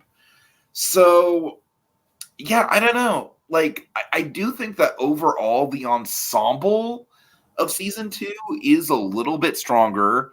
You have Michael Imperioli, and he's pretty solid. Who else is in here? Of course, we have Jennifer Coolidge coming back as the Tanya character, and she's very fun. It's kind of like just this very ditzy, very needy hotel heiress type who is just very in over her head about a lot of things. I think probably my favorite character, who's a new character, is the assistant to Tanya, who was not in the first season, but she's basically just trying to have a good vacation while still technically doing her job as an assistant. But man, she gets wrapped up in some crazy shit. And I think every time the story was following her was pretty much when I was the most engaged with it. Overall, really good season. I don't quite think it measures up to the first season, but still it's pretty much on par, more or less. And it's just a really great anthology show, man. And I love Mike White's sensibilities and sense of humor. And Mike White just also has a way of mixing that sense of humor with a looming sense of dread and anxiety. And that's why I loved Beatrice at Dinner. I really like that movie specifically because of the mix of comedy and anxiety, and this is more of the same. So yeah, I think you'd like the White Lotus Dragon. I would definitely recommend it. All right, Upload. Season 3, yes. Yep.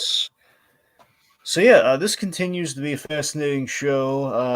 It's interesting how you have two of the guys from The Office. This one is by the main creator of The Office, Greg Daniels. But the fact you have this and Mike Schur, who did The Good Place. So you have basically it's like they have these two shows. You have The Good Place and you have Upload, and they're both really interesting looks at humanity and kind of where we're going and everything. So they're one like a literal futuristic sense, but also the afterlife, and then you have the other one. It's all about the afterlife with The Good Place. So they're looking at things in a very, very interesting way. And this season's filled with a lot of tension. I mean, there's still laughs to be had, but I mean, things have gotten more dramatic with season 3. There was basically the threat of season 3 is our main character's head blowing up like Suicide Squad style. It ain't going to be pretty, and there's a lot of dread there. So we have great relationship stuff from the man who brought us the Jim Pam relationship from The Office. So no surprise there. It's good stuff.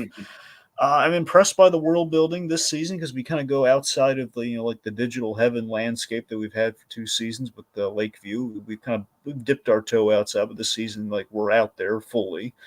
There's some scary and dark moments, season 3, visually, but mostly ethically. It's really just ethical implications of like what we're doing to these people who essentially, when you sign up for this digital heaven, you sacrifice, the rights to basically you become intellectual property, which is kind of a scary idea. You've sold yourself into kind of slavery in the afterlife. That doesn't have any sort of commentary on what's going on Hollywood now at all, does it? Well, that's kind of yeah. Anyway, so the story has not fully ended. It had another cliffhanger. So these guys, I mean, I think they're kind of playing with fire there, but the show is doing good. It's getting good reviews and everything. So there's no rational reason it should be canceled or anything. So it would stand the reason they're going to get that season 4, and at some point the show, you'd hope, is going to have a happy. You just want these 2 crazy kids to stay together, we got them together, and I just want them to stay together and be able to have a happy ending. So that's kind of what we're pushing to now. Give these 2 crazy kids a happy ending. So Upload again. I still highly recommend Upload to you, but it's definitely on my list, Dragon. It's on my list. Yeah. So season 3 is definitely I just need to carve time for it. Yeah, season 3 is the 10th. It's only 8 episodes per season too. So Right. Okay, next up we have Escaping Twin Flames. I'm going to be very brief on this. It's a documentary series on Netflix, and it's Dragon. I feel like we've been getting a lot of cult documentaries recently between Netflix and Max, and it feels pretty oversaturated. This one is interesting for me because it takes on the guise of essentially a dating site, where the whole idea is that these people just take the whole concept of like a soulmate and take it like way too far. And basically the big threat with these people is that they essentially like are like, okay, if you find your soulmate and you can identify your soulmate, then you need to do everything in your power to make your soulmate like a part of your life and have that relationship with them, even if they want fucking nothing to do with you, like even if they literally have a restraining order out against you. And the series does a really good job of kind of like showing the power of persuasion when it comes to that, how desperate people can be for relationships and the lengths people will go, how the cult leaders can use that to their advantage.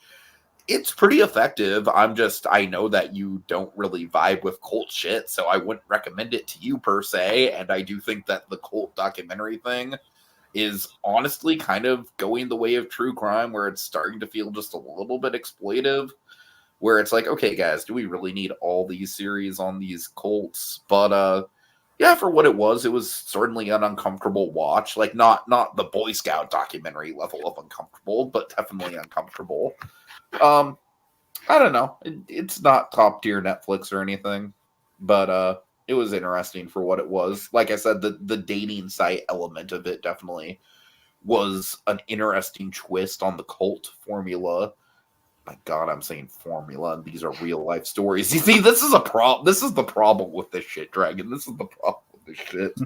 Anyways, all right, and finally we have Talking Sopranos. Not finally on my end. Well, I know.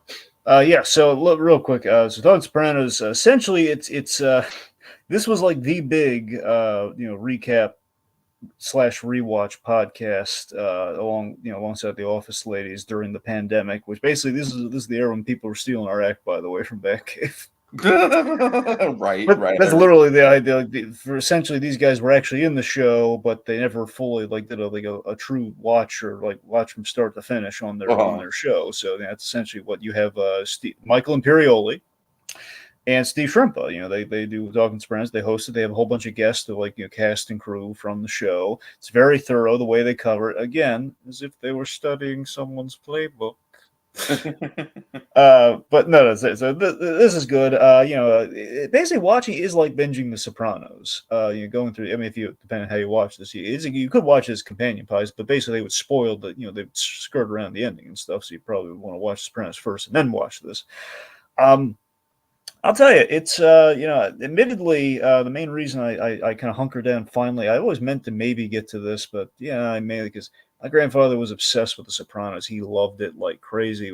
He would watch it like 20. He would binge it constantly with the advent of streaming. So I figured okay, well, I only binged The Sopranos once, just to kind of see what all the fuss was. And it's a good show. Don't get me wrong, but I don't think it's as rewatchable as Breaking Bad, but it is good.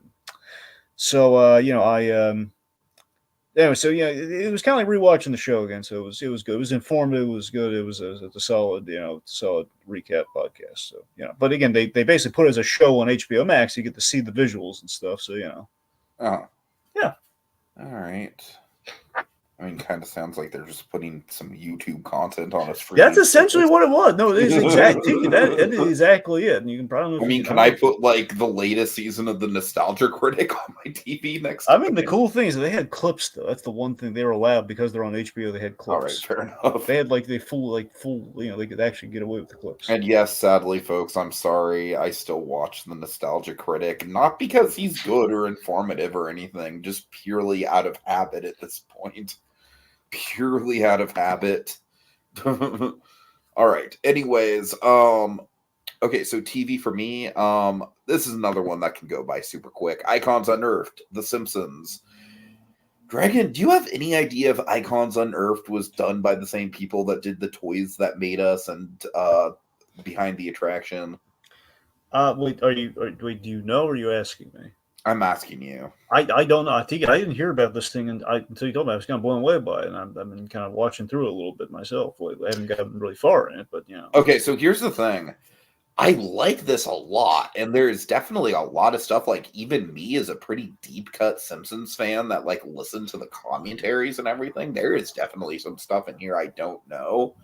I really like the okay, so you've watched the first episode then, right? Well, I haven't finished the first episode, but I started. So Okay, I'm have watching you maybe seen the weird psychiatrist series that was up against the Simpsons on the Ullman show, like the other alternative to the Ullman Well, I show? just got to the introduction of Tracy Ullman. So Okay. Yeah, it's just a lot of the early Fox content is just very weird. Mhm. But here's the thing, though. It's like this is another one of those documentaries where it's like, all right, guys, do we really need to make funnies with the editing? It's like I don't know. It very much feels like the same sort of tone as Behind the Attraction, which granted did lighten up on the humor a little bit between seasons, but it's still kind of like I don't understand why these sorts of documentaries on pop culture just kind of like insist on like, like doing the jab, like, I get it. It's kind of the guy kind of said something that's a little funny and we're gonna repeat it. I don't know. It's just kind of an editing style that just kind of grates on me. But yeah, I mean, it's like by all means, it is an interesting like, essentially the pitch of this is like if they made like a TV shows that made us, but they just went into like a full season exploring one TV show. That's essentially the pitch. And like I said, as far as being informative, it is super informative. I will say that much. And a lot of times with documentaries about a subject that I'm very familiar with, I enjoy watching it, but I'm not exactly informed by it. And this is something that I'm informed by. Like I said, I just kind of wish that the sense of humor and the editing was a little less prevalent. That's the only kind of minor complaint there on my end. Colby Boo, we hate Doug Walker. Colby, I don't think Doug Walker I is don't look. the guy I in don't that hate. situation. I I really don't. don't. I don't He's a hate. buffoon. Don't get me wrong. He's a buffoon, but I don't think we hate Doug Walker, but I think we lost respect for Doug Walker. yeah, that's a much better way to put it. Yeah. That's the thing, because I mean, I hate his stupid ads these days. I just can't Oh, stand them. dude. Oh my god. Oh my god. I literally. Okay, hold on. I literally filmed a clip of one of his ads that I'm going to play. It's like a 3-second clip, but it just like epitomizes how awful the Nostalgia Critic ad reads have gone. If I can't find my phone, then forget it. Hold on, I'm terribly sorry, Dragon. Ugh. I am on a tear here because you mentioned the ads, and I'm like, oh, you want a bad ad read? I will fucking give you a bad ad read. They're all bad ad reads for him. What's the difference? Oh, just hold on.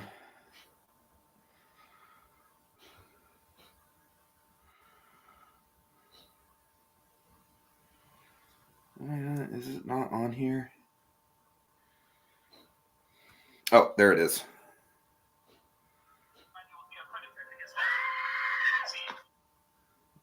One more time.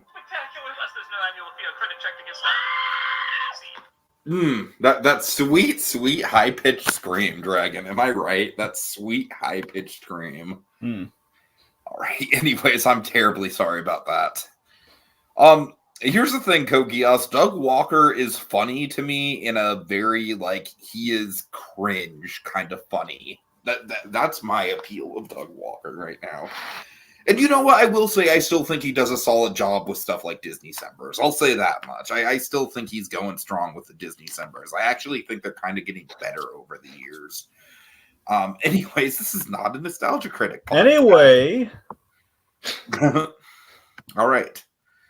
So moving on, we just have 1 second. Catch up. All right. So we'll start with a couple things that you've seen. Sleepless in Seattle, I don't have much more to say about it. We already covered it for Thanksgiving. I did love it though. They very much pulled off kind of like a magic trick of a movie by being like Tom Hanks and Meg Ryan are not going to be in the same scene with each other until the very end of the movie, and yet they are going to have unbelievably good chemistry throughout the movie. Yeah. How do they make it happen? I don't know, but it's fucking amazing. Yeah, honestly, one of the best romantic comedies I've ever seen. Just straight up, just top tier romantic comedy for sure. Yeah, I really like it. Nothing really bad to say about it. I love Tom Hanks' performance as like a widower. It's a very honest portrayal. I love that card scene so much where he like shells out all the cards of like all the people giving him therapy cards and everything. I love that. Uh-huh. So just it's a delightful little film for sure. All right. Next up, have you seen After Hours? No. Oh man. Okay. That's not that. I just want to be clear. After that's here's every time I hear After Hours, I keep thinking of Night Shift. I know it's not Night Shift, so no, I've not seen After Hours. Scorsese Dragon. That's like the no, I haven't seen After Hours. Okay, this is like mid-career 80s Scorsese. It's very much a Scorsese movie that kind of gets lost in the shuffle a little bit. But holy hell, I loved it, man. I really basic premise is that this dude who is just a very, very average kind of like he literally works as like a word processor for an office. And so he just has like a super boring day job. He gets home after a long day of work. And when he was on his way home, he stopped at a bar and he had a conversation with a woman who struck up a conversation with him about a book he was reading. And Dragon, the woman, gave him his phone number. And well, he's feeling lucky tonight. So he's going to call said woman. And the woman is going to invite him over to her flat in Soho. Dragon, never fucking accept an invitation to go to a flat in Soho. Just don't do it. That's what this movie teaches you. So essentially, this movie is like just a series of terrible events where this dude gets to the apartment in Soho after his money literally flies out of the taxi cab window. And so he's completely broke. And he gets to the Soho apartment. This woman is fucking crazy. Not necessarily crazy, but just very, very needy, very obviously unhinged. He really kind of gets the sense he doesn't want to have anything to do with her. He's kind of getting into a bad situation. And so he leaves. And because he doesn't have any money, Dragon, he can't afford a ride home. And he is essentially trapped in Soho. And fucking madness ensues. And the rest of the movie is just literally him doing anything he can to try and get home. But it's literally structured like a surreal nightmare. Like it's actually got a surreal quality to it. Where as the night goes on, the shit that's happening to him just gets more and more absurd. And it is so anxiety inducing, Dragon. And that's really what sold me on watching it, is that I watched a Scorsese ranking video and they said like this movie was very anxiety inducing. And I was like, oh, that sounds intriguing. And yeah, man, I mean, I do think that some of it just stylistically, as far as like the dialogue goes, is a little bit dated, but that's really kind of a nitpick. I mean, it's like, it's an odyssey, man. It's literally just this guy trying to get back to his apartment, but there is so much shit that just gets thrown in his face, and it's a sight to behold. I would strongly recommend it. And Dragon, you can find it on the Internet Archive, actually, if you do want to check it out. So, yeah, highly recommend that one.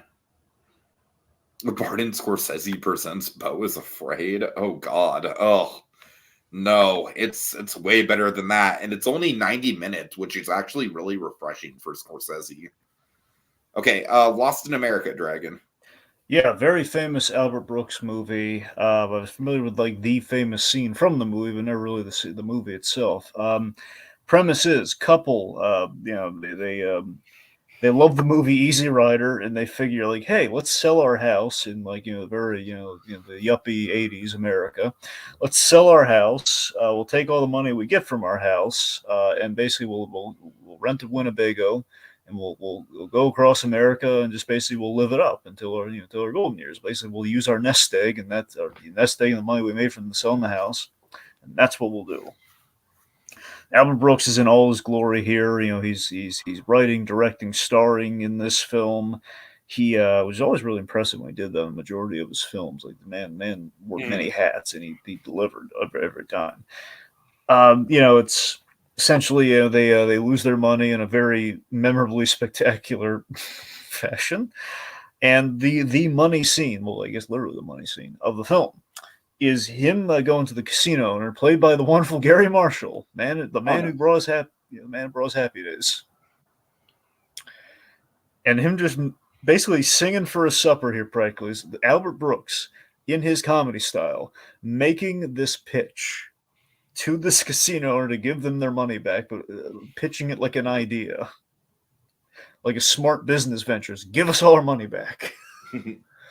Oh, it's priceless. And then there's this other really great scene too, where Albert Brooks, he's like, he rants about his wife losing the nest egg. Where it's like, I don't want to hear nest or egg from you again. We go for a walk in the forest. You can point up and say that bird lives in a round stick. Anyway, so this lived up to the hype as a comedy classic. It's utterly wonderful. Just Lost America is fabulous. All right. Well, the next movie I think is kind of a comedy classic in a way to a certain generation. I guess I'm really forcing these transitions here. Mickey, Donald, and Goofy in the Three Musketeers. Dragon, you know why I watched this movie? Why did you watch this movie, Tiki? Because Pete is the villain. Well, yeah.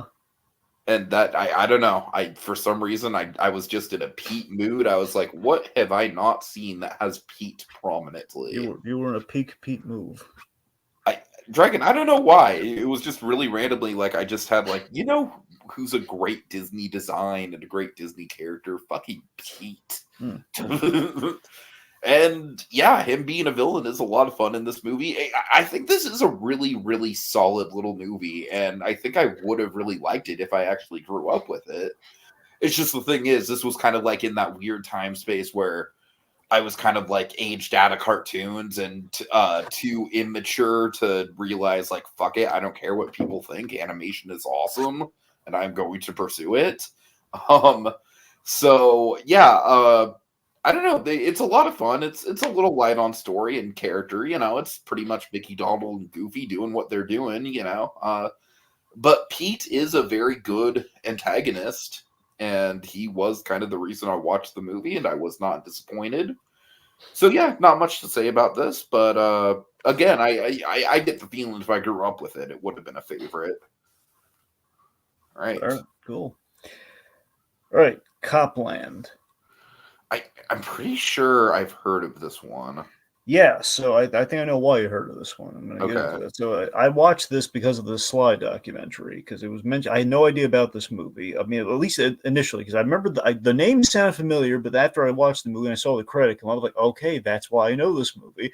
So this is a movie Stallone did. It's very special because he really went for it on this one. This was like a movie where the director was still early on, so I don't think he had really campaigned for the role, but he was like a role unlike what he's done before. He put on weight for the role. He still wasn't like a jacked 80s, like the action hero. This is like in the 90s, like 97 or something, I think. This is directed by James Mangold, which is where we probably know it from. Probably, yeah. That thing, so Mangold, this was like a big early success for him. He, not a major success, but this is like a thing where like Mangold had been doing these films and building up some credibility for him to do the big stuff. So this was Mangold's second film, and it's about corrupt cops they're hanging out, corrupt New York cops that basically hang out in Jersey in their off time, and basically a lot of corruption goes on here. It's got a really strong cast because you got Stallone, you got De Niro. The only time those two really intersect. You got Stallone, you got De Niro, you have Harvey Keitel, De Niro's buddy, and you have Ray Liotta. I thought it was a Very very solid. strong cast, yeah. Absolutely, it's a great grounded small movie. Tiki, this is like Mangold before he gets like a budget. This is like it's a noir story. Stallone plays this salt of the earth cop who wanted to be a New York cop, but he had a hearing. He saved. It's a really great way they do in the movie. He saved this woman's life that he kind of likes, but she ended up with another guy and he didn't like push it or anything. So he saved her life. He lost he's deaf in one ear, which means he couldn't pass like the physical to become a cop. But he's a sheriff. He's a sheriff in town. A sheriff in a town where nothing really happens. And that didn't get kind of that rocky salt of the earth quality in him that everyone kind of likes him, but they all kind of write him off as like, okay, so he's kind of like the broken dreams drunk of the town, kind of. So yeah, he has like that disarming Stallone charm in the movie. The movie's got a flawless, perfect third act. With kind of the payoff here, like the theme of the movie is this sheriff waking up to the corruption that's in a small town that he's kind of turned a deaf ear at, one could say. It's very compelling. It's very well shot drama. I mean, he's got this scene with De Niro they kind of talk about in the documentary. It's really big. It's like De Niro kind of improvised and Stallone just kind of needled him until he improvised. And it's like a big explosive moment of De Niro. He's like, and you blew it. It's great. This was great. And just a really good showcase of what Mangold was capable of. Kogia says, Mangold is hit or miss for me. I like the Wolverine a lot, and it's very underrated, but I disliked Logan so much I didn't finish watching it. I'm not surprised. Kogias, a man of many hot takes. I will say that much. Honestly, Kogias, I'm not even mad. I respect that take.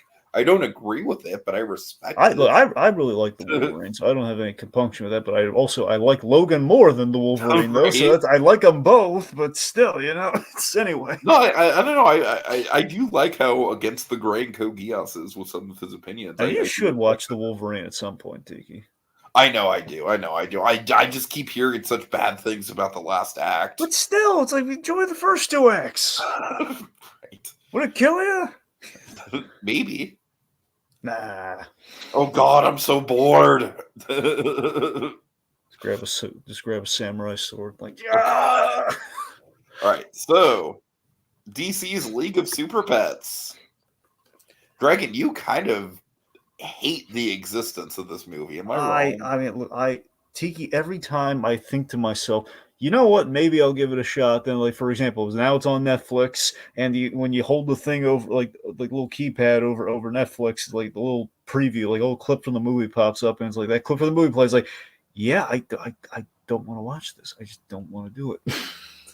So I thought I basically watched this movie just because, like, literally, I just needed something to kind of like turn my brain off to, and yeah, it does it for that. I mean, this movie is really nothing special, but I will say I do really like the relationship between Clark Kent and Crypto, and I do think Dwayne Johnson is, I don't know, like he's obviously just kind of playing Dwayne Johnson, but I really do like him as Crypto, and I think Kevin Hart is having a fun time as Ace the Bat Hound.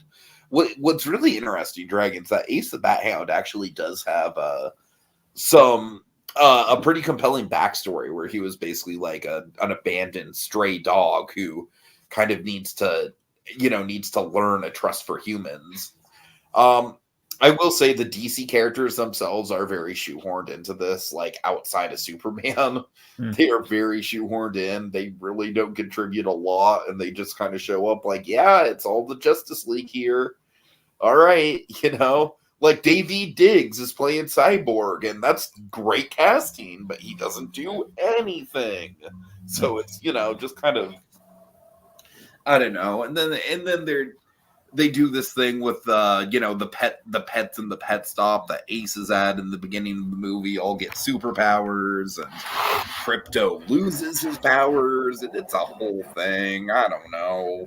It's fun. I will say this much, as far as being like a movie about pets, it's a little more original and engaging than the Secret Life of Pet movies. I'll say that much. So, not a ringing endorsement by any means.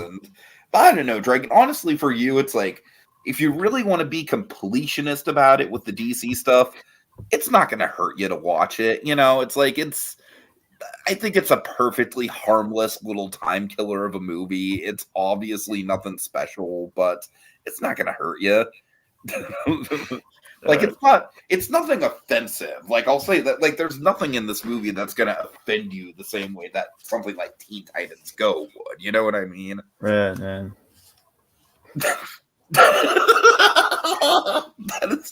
That might just be the most unenthusiastic noise you have ever made on the podcast. Oh my god. I need to sound clip that. Okay, Kingdom of Dreams and Madness, Dragon, into sound. Yeah, so this was so this is kind of like the sister documentary to Neverending Man. This is the Miyazaki documentary. Oh, okay. Yeah, so apparently there were two. Here's the thing. I always I know that they've been showing clips of a Miyazaki movie in front of Ghibli Fest stuff this year, but I'm not sure which one it is. Yeah, so there are apparently there are two, and you can find them both on HBO Max. There are two Miyazaki documentaries. I told you about the Neverending Man one time. This is so honestly, Tiki, what I recommend you should watch Kingdom of Dreams and Madness first, and then Neverending Man. So that's essentially the order it goes in, because Kingdom of Dreams and Madness is the production of The Wind Rises, which, for all intents and purposes, was Miyazaki's last film. Until air quotes last, yeah. Exactly. So that's the whole. I do not even believe The Boy in the Heron is going to be his last. I know, but I'm just saying, like in the context of these documentaries, it's a thing where this movie kind of gets into it, where it's kind of like it's just him going through the motions of The Wind Rising. We get a look at the production where Miyazaki is a perfectionist, and that kind of frustrates his producer. I reckon I've been watching some stuff about Miyazaki that does not paint it like he's obviously a genius, but he's kind of like an old school Walt Disney kind of genius, where it's like he was very creatively controlling. Yeah, this documentary is all about that. Mm-hmm. You see the man's interesting. Like there's this weird, it's a weird, charming detail where he has like these lambs, these like taxidermied lambs that he puts in his windows. The little children walk by. I love that. Hayao Miyazaki. I love Hayao Miyazaki's house. By the way, he's got a very nice, cozy house. And the kids walk by and they just like look at the house like, oh, they come and look at the little lambs in the window. That is super charming. It is. It's wonderful. Anyway, so this documentary is kind of like about, okay, so he's just this kind of this unique little little old man, and he's doing his films. He goes to work, clocks in, clocks out every day. Puts in puts in however many hours he does during the day. Does a little exercise and does the storyboards, and it basically shows him how it's done. And he's a perfectionist about it. And then this movie is like like facing deadlines and delays and stuff, and it's wigging out his producers. Mm-hmm. So that's essentially what this movie is. And then at the end, essentially, we get into the thing of like I like how we was spring it on at the very end. It's like the whole like retirement thing. It's just kind of like boom. It's just we drop it we drop the mic on it. And then, Neverending Man essentially is Miyazaki, getting re-inspired to do a movie after The Wind Rises, where he does the short animated film in CG, and that kind of gives him the idea, like, you know what, I'm not going to do it in CG, but I want to come back and do another movie. Do it in CG, Hayao. But seriously, it's kind of interesting that you get to see the man be re-inspired. It's interesting so much that we have like a documentary with a sequel, essentially. It's basically it's pretty much. I mean, it's given the same sequel versus George Lucas. Oh God, yeah. Especially now, dude. There is, however, a new Star Wars documentary coming this month. Like unofficial. I guess. Honestly, unofficial Star Wars documentaries are the ones I'm more interested in. I mean, it's not Disney did not do it, so it's pretty unofficial. There you go. It's about Tiki. You're gonna love this documentary. I'm gonna be covering it on Memoirs, but it's gonna be it's called A Disturbance in the Force. It's about the holiday special. Ooh, nice. Yeah. All right, we got to wrap this up, Dragon. I know that's it though. We're done. Okay, best and worst, really quick. Well, you go first. Okay, for me, really quick, I'm going to do best is going to go to After Hours. It's kind of like it's between a few of them, but I think After Hours just kind of rises to the top. Worst, take a wild guess, Dragon. Nah, just tell me. Next goal wins. Okay. I'm sorry. All right. Best and worst for me. Worst, it's got to be Wish. Oh man, no, I can't even argue with that.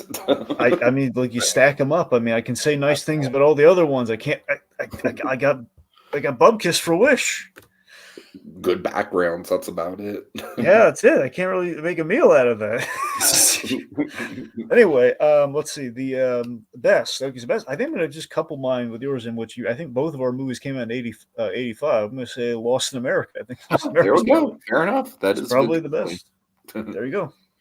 All right, and just really quick, of course, we'll thank Kogias, Keeper Colby, Little Blue. And Duck Walker is funny though. I'm sorry, I didn't mean to pull that up. I'm pretty sure that's everyone who.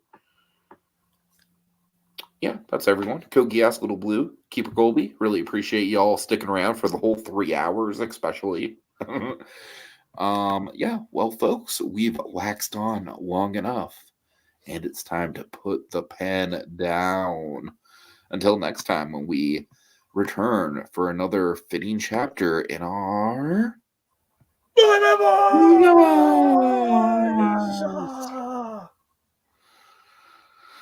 I wish Disney's 100th anniversary was better.